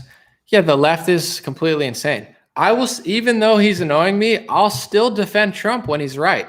I'm not going to get emotional about it. If they're trying to arrest Trump for something that he didn't even do, I'll defend him if it's the right thing to do. Okay, I'll still make a video in his defense. I did it for the Capitol, and I don't even like the event. I'm just like, technically, if you're going to charge Trump for this, which I don't think is even legal, you have to then charge Maxine Waters, Nancy Pelosi. They've all said worse than this, So someone said Bitcoin to 6 million. I mean, that would make a lot of people rich. I don't know if that's feasible, but anything is possible. Maybe as they mine more and the supply becomes official, maybe the value skyrockets at that point. I have no idea. Someone said, you've already gotten emotional. You do exactly what you're saying you'd not to do. I'm definitely passionate. I mean, I'm a person. I'm not a robot, so I definitely have emotions, but I'm just passionate. Like, to me, I have 2 modes, okay? And some people will say, oh my God, you're different, whatever. I have 2 modes. I'm very chill. I'm very calm. I could be the nicest person in the world, okay? I love people. If you're nice to me, I'm nice to you. That's what it is. I'm a nice guy. I could be like Mr. Rogers, but I'm not a pushover. I'm not weak, okay? Kindness is not weakness. So I pick and choose my situations, but I love basketball, soccer, football. I'm an athlete. When I play, I ball. I'm undefeated this year in park ball, 1-on-1, 2-on-2. Nobody's beating me. I'm winning every game. I'm very competitive, and I'm also very good. But I'm not a pushover. You get what I'm saying? I'm not mean. I'm not going to foul you and hurt you, but I'm not going to lose. And I'll lose eventually in life because everybody loses. But I'm just talking about I'm not a weakling. So when it comes to my freedom, I'm not weak. I'm nice. But if you take away my First Amendment, if you take away my church, if you take away my favorite restaurant, if you bankrupt my neighborhood, if you print trillions of dollars, if you force vaccines down my throat, as a man, as a citizen, as a human, I don't care if you're Trump. I don't care if you're Biden. I don't care if you're Nancy Pelosi. I'm not emotional. I'm passionate. And I'm letting you know strongly that it's not going to fly with me. I'm not going to let you hurt millions of kids. I'm not going to let you hurt millions of elders. And if you try, I'm going to do everything in my power peacefully, but I'm going to work my ass off to make sure enough people realize what you're doing so you stop doing it and you stop hurting people. So I'm nice, but if you do something crazy, I'm not just going to stand there and watch you do it. I'm going to let you know quickly that's not going to fly with me, whether you're Trump or Biden. People are like doormats for Biden or Trump. You see the press. If Trump would have drove a car like Biden drove a car and said what he said, the press would have said Trump is trying to manslaughter, impeach him. Biden drives the car and the liberals are like, oh my God, ha, ha, ha, ha. It's like, it's not that funny. It's Joe Biden pretending to drive a car. He probably went 100 feet and they turned the cameras off. So it's like the left would literally eat the dirt off Joe Biden's shoes and say, thank you, Joe Biden, for fixing poverty. I was hungry all week and you fed me with the dirt off your shoes. That's the left wing. The right wing does the same thing with Trump. I'm nobody's I'm nobody's pushover. I supported Trump because he was righteous. He was doing awesome things. He was killing for 3 years. He did really well. Even with Israel and Syria, that's not easy. Even though I have a stance, it's not an easy thing to do. He did pretty damn well in Syria. Ask Syrians. Did Trump help them completely? No. Did he help them more than Obama? A lot more. Trump did a lot better, even though he was a little sneaky. Whatever. I give him an A minus, A plus, whatever. I'm a nice guy. Just don't screw everything over. And then he screws everything over. Like, yeah, I'm not just going to sit there. So I'm not emotional. I'm passionate. It's like when I'm playing defense. I'm not just going to stand there. I'm D'ing up. I'm going to block you. The ball's going to get knocked out of bounds. I'm winning 11-0, 11-3. I'm not taking an L. Someone said broken record. You make me want to filibuster and just say it for another 2 hours. I might just keep saying that, but that's what it is. Someone said white boy summer is here. White boy summer, tan boy summer. That is true. Listen, we love all people here. We got Muslims, Christians, Jews, black, white. We don't care. But someone said it was white boy summer. And, Luka Doncic has been balling. Jack Harlow's been dropping hits. I'm just saying it's all love for me. But it's so funny when people talk about that. It's like, and then everyone's like, oh my God, don't say that. It's like, it's pretty funny in my opinion. But thank you, Nancy. I appreciate it. Let me try to. Kamel Raider, I'm going to read this. Kamel, God bless you. She said, Pence was asked by 6 states to send the electors back until they could figure out what happened. Here's what I'll say, though, Kamel. Those states are lying to you. You realize that the electors don't just end up to Mike Pence. He never gets them. But anyway, they don't just magically float into the White House. Do you know how the electorates even got to Mike Pence?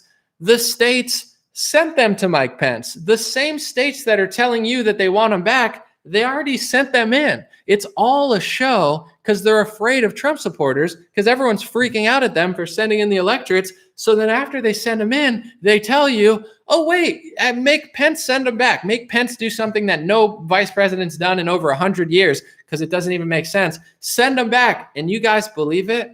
Come on, folks. How did they get to Mike Pence?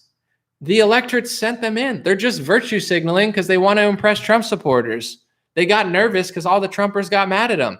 You can't get the electorates till the states sent them in.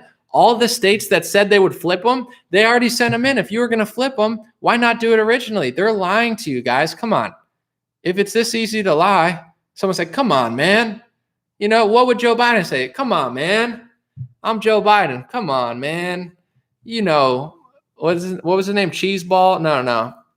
What's Joe Biden's black friend names that probably never existed? What does he call them? He's like, when I used to go to black neighborhoods, I would chill with, I forget his name, Lockjaw. He made up some name of like some guy and everyone's like, is this a real story?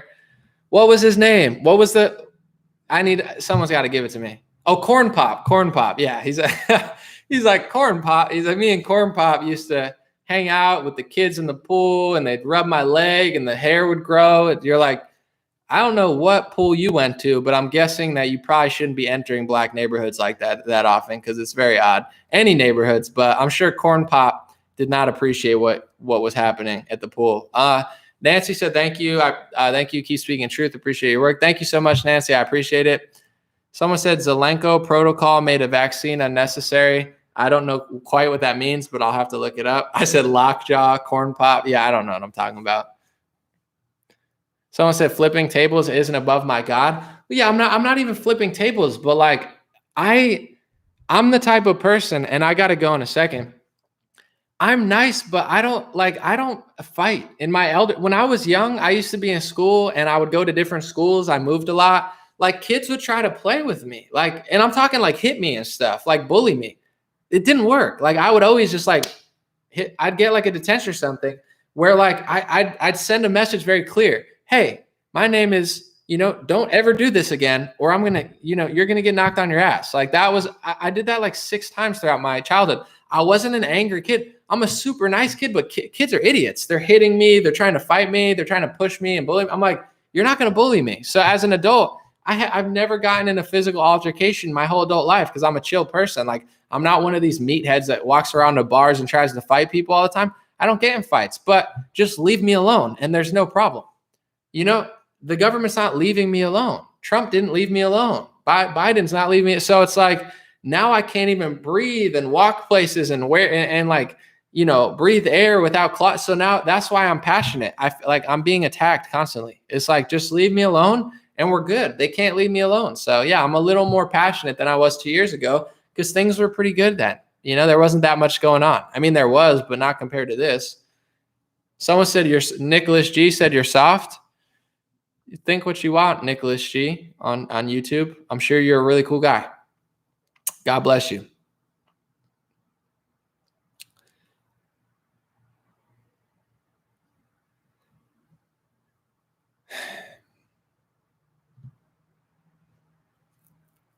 Just trying to see. Someone said you got a warrior spirit. Yeah, I mean, I don't know. It is what it is. If everybody had a little bit of honor, a little bit of courage, a little bit, this would not be happening. Doesn't matter who your favorite politician is. Just have some honor, some courage, enough self-respect to be like, no, you're not going to do this to me. I'll give you an example. Like I feel sympathy for people. I really do with the masks, but like I've played athletics my whole life, soccer, basketball. I will never play a sport with a cloth over my face. Are you kidding? I would never do it. I don't care if I was in high school, college. I would never do that. And there's kids doing that. There's parents letting them do that to their kids. Like at a certain point, you have to say no. If every parent and every kid said no, this is over. How are you going to allow them to do it to you? You can't blame Trump. You can't blame Biden. At a certain point, yeah, we do need to blame ourselves because collectively we're too weak. And I go hard at conservatives because I think conservatives are stronger politically, and also literally like with family values and stuff. So I'm going hard at conservatives because I know every conservative is not doing the honorable thing. Because if every conservative is doing the honorable thing, this could have been over years ago. But it's like, it shouldn't even be an option in your head to put on a mask when you're exercising. Like, duh, of course, that chick passed out. Like, yeah, you need to breathe air when you're running. I would never have done that. If I got invited to the Grammys to wear a mask, I wouldn't go. If I got invited to an NBA game front row, but you have to wear a mask, I'm not going. Like, I'm not going to see. Why didn't I go to CPAC? I don't want to go and wear a mask. Everyone's wearing a mask. Like, if your event can't guarantee me air, I don't want to be there, And if everyone felt that way, this could be over so quickly. But everyone's like, oh, I'll just comply to go. How are you going to go to CPAC and wear a mask? Like, is that not the perfect example? We've talked about it before, but you're going to go to a conservative event and they're going to force you to wear a mask in a Sheraton or a Florida hotel, whatever it is. It's like, yeah, what's the point? I'm not going. And I'm strongly saying that, like, it's not cool. And Welsh said, no politician will save us now. That should become apparent on November 3rd. Grow your food, stockpile ammo, develop skills, help family, friends prepare, said N. Welsh. Well, I mean, growing food, I think, is good. I do agree no politician is going to save us. Like, it's a collective. It really is. I'm going to end on this note. When it comes to America in Israel, whatever. In America, our job is to look after our country, whatever, your community, your family, whatever it is. Like, it's on us. Let's start there. So I think, regardless of what other people are doing, you can't really blame anyone. Like, yeah, the media sucks. I agree. And they're definitely, but at a certain point, we allowed that to happen. Somebody along the line, our parents, your parents' parents, like someone dropped the ball. And that's not to blame them, but it's like they were busy. People were working, like there were different times. Like, people went to war. It was a different time. But now we are where we are. That's just what, Trump, Biden, like, we're here right now. And this is not the best place to be. But at the same time, there's pros to it, I think. Like, now everybody's going to appreciate freedom. Now, when you go to an event like Coachella, you'll probably have even more fun because you're happy to not have a mask on if you're not a psycho and afraid of it. So we got to appreciate this, but we are where we are, and we're here because we allow it. And the reason I go so hard at Trump supporters is because this is the side of the debate that actually will listen to me more. It's not because I'm afraid of critiquing Joe Biden. I don't know how to even how do I talk to somebody that wants to wear 2 masks for the next decade? Like, we're not even in the same reality. So I don't even address them, not to be rude or mean. If they want to enter my world and talk to me, that's fine. But I don't even know. What do I say to Joy Reid? How do I stop her from wearing 2 masks when she's going on a run? I don't know how to do it. So I just don't even address these people. It's not because I don't want to get censored. I don't even think I would. I just don't know what to say to them. So I talk to people who will listen. There are some liberals, but I go super hard at the Trump base because I like Trump supporters. I like Trump. I like these people. I think this is the heart of America. Texas, Florida. With no Florida and no Texas, we lose. Like, I'm not mad at I don't want Texas to go blue. When I push Texas, it's not like F you Texas. It's like, bro, you're this close to being blue. If you go blue, we're all done. You're going to screw up just not your own state. You're going to screw all of us. Like, Texas is holding our country alive. So I'm challenging my side because that's just what you do. Am I playing sides? No, if you're left, you're fine. But to be quite fair, if Democrats keep winning elections, we're not going to have a country. If Republicans get smarter and do something about it, I think there's a chance. And when you're in halftime, I've made this example before, but I really think it's perfect. If you're always just fighting the other side, it's like complaining about the referees and complain. Like at halftime, you talk to your team and say, this is what we can do better. If NBA teams went in the locker room and said, let's just talk about the other team the whole time and how bad they are. Okay, if they're that bad, then we should win, right? If they're that horrible, why aren't we winning? There's a reason we're not winning, and you can go through media, culture, this, that, but we have to address those reasons and self-reflect and be like, what aren't we doing? Because this never could have happened without us. This never could have happened without our side. We had power when this all came out. So I don't do it to be mean. Someone said Texas is going blue. It probably will because of demographic change. They're importing as many people legally and illegally as they possibly can. People going from California, from New York. It's not racist. It's just math. If you look at a chart, why do they hate? And I'll tell you, I don't care what you are. I'm mixed myself of like 4 different, countries. But anyway, I'm mostly white European. They hate white men because white men vote Republican. It's really that simple. If it was black men voting Republican, the media would hate black men just as much. But if you look at the chart, white men are voting the most Republican. White women, kind of. Every other ethnicity, it's blue, blue, blue, blue, blue. They know if they get enough people in from other countries, they're going to win the election. So that's what they're doing. They don't hate you because of your skin color. They don't hate you because of the content of your character. They don't even hate you because of your history. They just pretend to. They hate you because they know that that's the one voting bloc that's standing in the way from them in total power, complete communist control over the government, the media, and America. And America has a constitution, so it's very difficult for them to achieve this type of power like they can in Canada and the UK. So they have to make it about race, not because they like black people, because they know that demographically that's who's voting. So, I think Texas, you could find Democrats bragging about this. I think they say Tucker Carlson calls it a conspiracy theory. They brag. They're like, Texas is going blue because we're shifting the demographics. It's like Julian Castro will brag about it. But anyway, it's not over. But in order to win, I think we do have to get through to some people. And in general, in the areas that are controlled by conservatives and in our party, we have 2 years until 2022 or 1 year until 2022. Which way does this party go? Which way does the mindset go? Do we allow it to be a big Trump circus where he just throws us around and you just agree and defend everything he does? Or do we have like a clear cut, hey, this is our line that's drawn. Like we're, whoever supports him, like let's not do this anymore. So that's my thoughts. That's why I go so hard though. It's not because I'm trying to be mean. I feel like we have a limited time for people to get a little bit more on this stuff, or else I think it's going to be a wrap in 5 years. But, I'm not trying to be a doomer and a gloomer. I'm just saying like, we're going to wish that we did something, or at least like, respectfully challenge the Republican Party and not went with the status quo, even if it's Trump.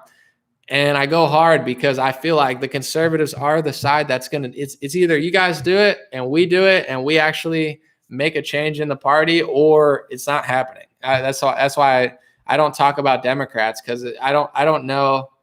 I don't even know what to say anymore. Like, I watched Trevor Noah and I got 2 doses of the Moderna, and, Joe Biden looked really funny driving a truck. And I watched Vaccine Live with Jimmy Kimmel. I watched Vaccine Live with Selena Gomez. Did you hear Selena Gomez just change genders? Isn't that dope? Isn't that dope that Selena Gomez just like totally became non-binary? Like, damn, that was like, she was cool as a girl, but now that she can like change and, it's totally not for attention. It's just really who she is. Like, I mean, she crushed Vax Live. She crushed. Like, did you hear Jimmy Kimmel? Like, Trevor Noah. Like, these people are really going to change the world from climate change. I mean, the only way to fight Donald Trump is to fight climate change. And the only way to fight climate change is to get 2 doses of the Moderna. Like, it's like, so I apologize. I don't address what the Democrats are doing that often. I just don't even know where to start. Like, it's so crazy to me what they're doing that I obviously will like address when they go too far, but I don't spend that much time conversing with them because I don't know. I don't have the energy or time to be that fake to even like delve into what they're thinking at this point. Like, I get it. And a lot of it stems from like mental problems. And I'm not trying to be rude. I have friends that are Democrats that I used to talk to years ago. Some of them are chill, but sometimes it's like they're posting about, being like super mentally ill, which is not a joke. It's a problem. And then they're posting about climate change. So it's like, I see a correlation there.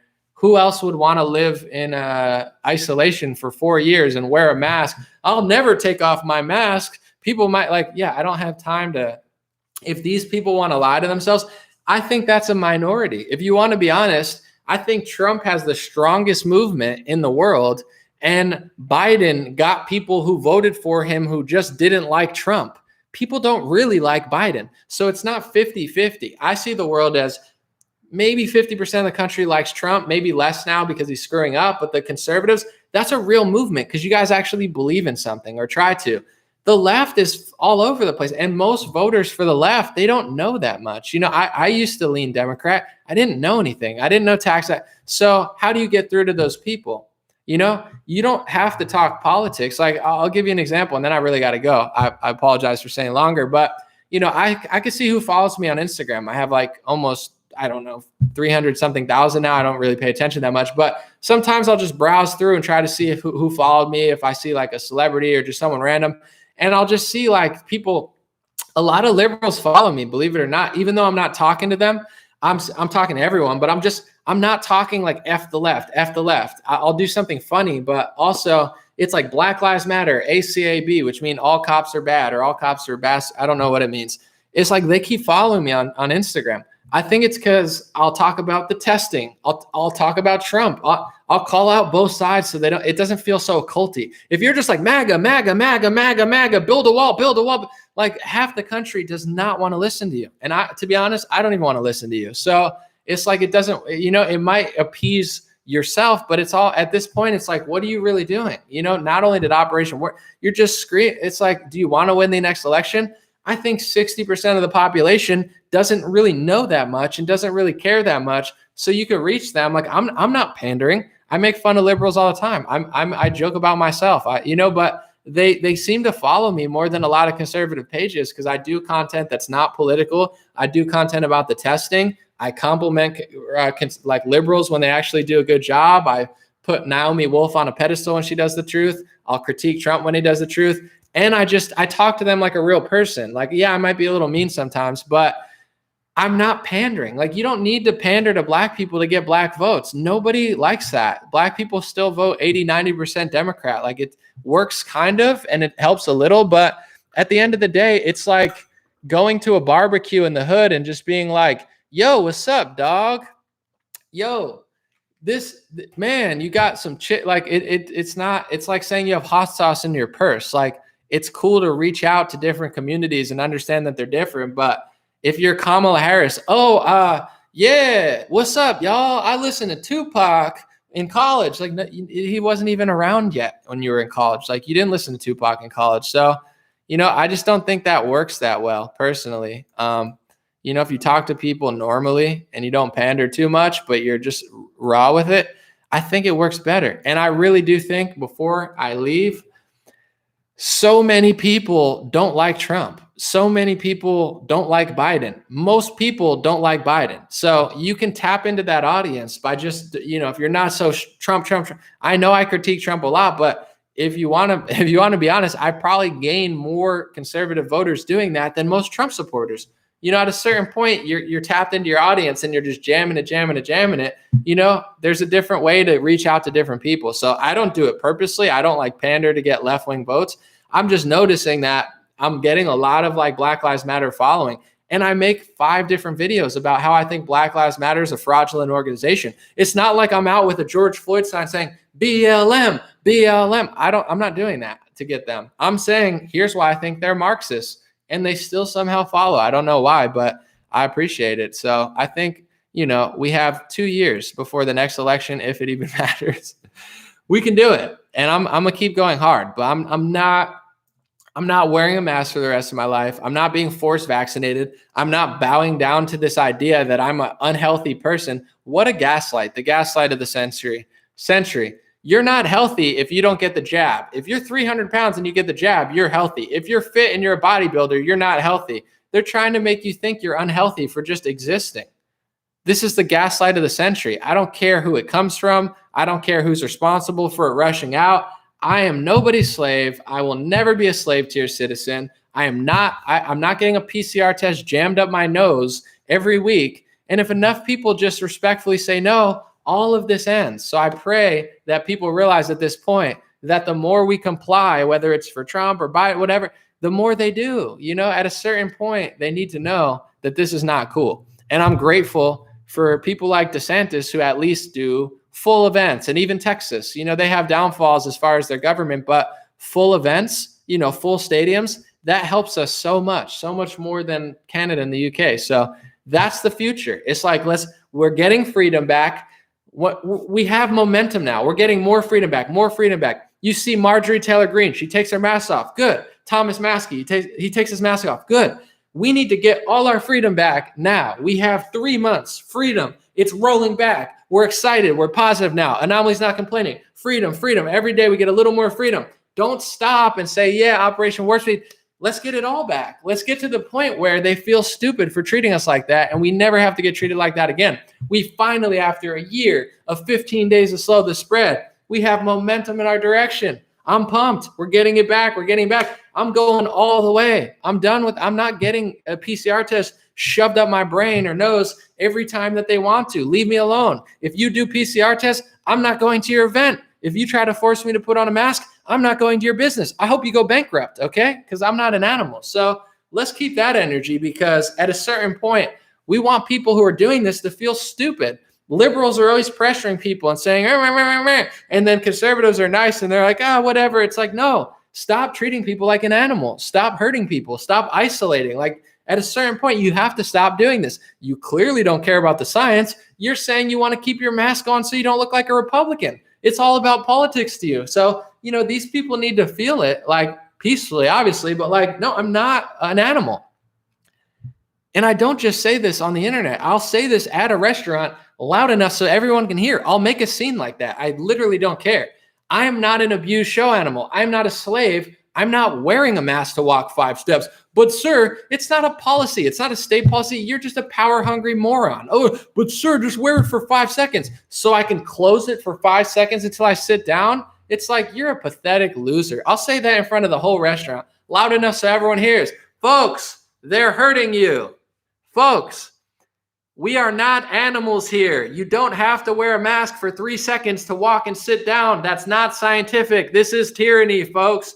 Hey, bro, you're going to be stuck like this for the rest of your life because you're such a little weakling. Also, I've said that at restaurants before. It's like, you want me to wear a mask to walk 3 steps outdoor? I hope your company goes bankrupt. You pathetic. It's like, it's not just an online thing for me. I'm tired of people treating me like this. I'm tired of walking around stores and I have to feel like I'm a bad person for the crime of being healthy and breathing air. I'm tired of the anxiety. I don't have anxiety. They're giving me anxiety, these little gnats all over the place. It's like, it's time to get our freedom back, folks. You're not in the wrong. You're not a bad person for being healthy. They're just making you more fearful, which lowers your immune system. They're making you more stressed out, which hurts your body, and they're acting like they're helping me. Get off me peacefully, but I'm like, get out of my way, losers. I'm not wearing a mask. I'm not bowing down to big pharma, okay? You want to take a pill? Take a pill. I'm not getting an injection every time Donald Trump, Joe Biden, and Barack Obama get with Bush and, Pfizer and Moderna and tell me to get a vaccine. It's like, I'll pass. Thank you. I'll pass. The flu shot, I'm good. You want to get it? Good job. I don't want it. I don't want that. I'm not getting it. I'm not being a slave to your citizen. I'm not listening. So if we have enough people who feel this way, it's over. If everybody I'll just get tested every week to go to work. You want to get tested every week to go to work? Now now you've given them that leeway. You get what I'm saying? It's all a game of tug and pull. They push, and then Republicans pull back a layer. You're still 3 steps behind because they just pushed you 15 steps in the past. Well, we need the vaccine to get the test. 2 years ago, none of this was even a thing. Of course, there's infectious diseases and stuff. It's like, this isn't real. This is not my reality. I'm going to be by the ocean, driving, looking at the sunset, taking a nap. I'm not wearing a mask to go to Costco. If they want me to wear a mask, I hope they lose 50% of their service and have to change their policy for being so psychotic. That's the energy I'm going into. 2021, way too jacked for the gulag. I'm not even strong enough to wear this shirt. I got to get stronger, but I've been fasting and trying to get less fat because I'm not a huge fatty, but you know what I'm saying? I'm trying to have an 8-pack. I'm trying to be so jacked that they come at me with the vaccine and I sprint like Usain Bolt to the ocean and I'm out here swimming across, to the end of the world like the Truman Show. I'm not trying to be that big to brag. These people just won't stop leaving me alone. Everywhere I go, yelling, crying, wearing 2 masks. I didn't even want to work out. I'm working out out of self-preservation. I have to be so fast that I could run, 40 miles an hour when these people run at me with their needles. Like, they're like, anomaly, this is healthy. Ben Shapiro told me I could do that. No, I'm just kidding. But it's not Ben Shapiro's fault. I just thought that was funny. You get it. I'm over it. But God bless you guys. God bless your family. God bless America. God bless the world. I appreciate you. If you want to follow stayintouchwithme.com, I just sent out an email. I try not to email that much because I feel like emails are annoying. So once a month, if I have a good angle, I'll try to email you. You get it. Dreamrare.com. You got the hats, the shirt, whatever. Appreciate you guys. Thank you so much for watching and supporting and everything. And I'll keep doing videos and stuff. Instagram lives have been fun. We've gotten a lot of people like the guy from Venezuela. Now he's on another podcast. He's about to be a superstar off the Anomaly Instagram. Well-deserved, telling us a story from Venezuela. It's a good time. I'm grateful you guys let me live my life and just swim through the content and try to just be a video dealer. Throw a video there, live stream video. You know what I'm saying? I don't even have a schedule. I'm all over the place. Facebook, I'll be there in like 2 hours. We're doing a live for supporters only. You get it. You know what it is. Patreon, I appreciate y'all. Everybody, God bless y'all. I'm out.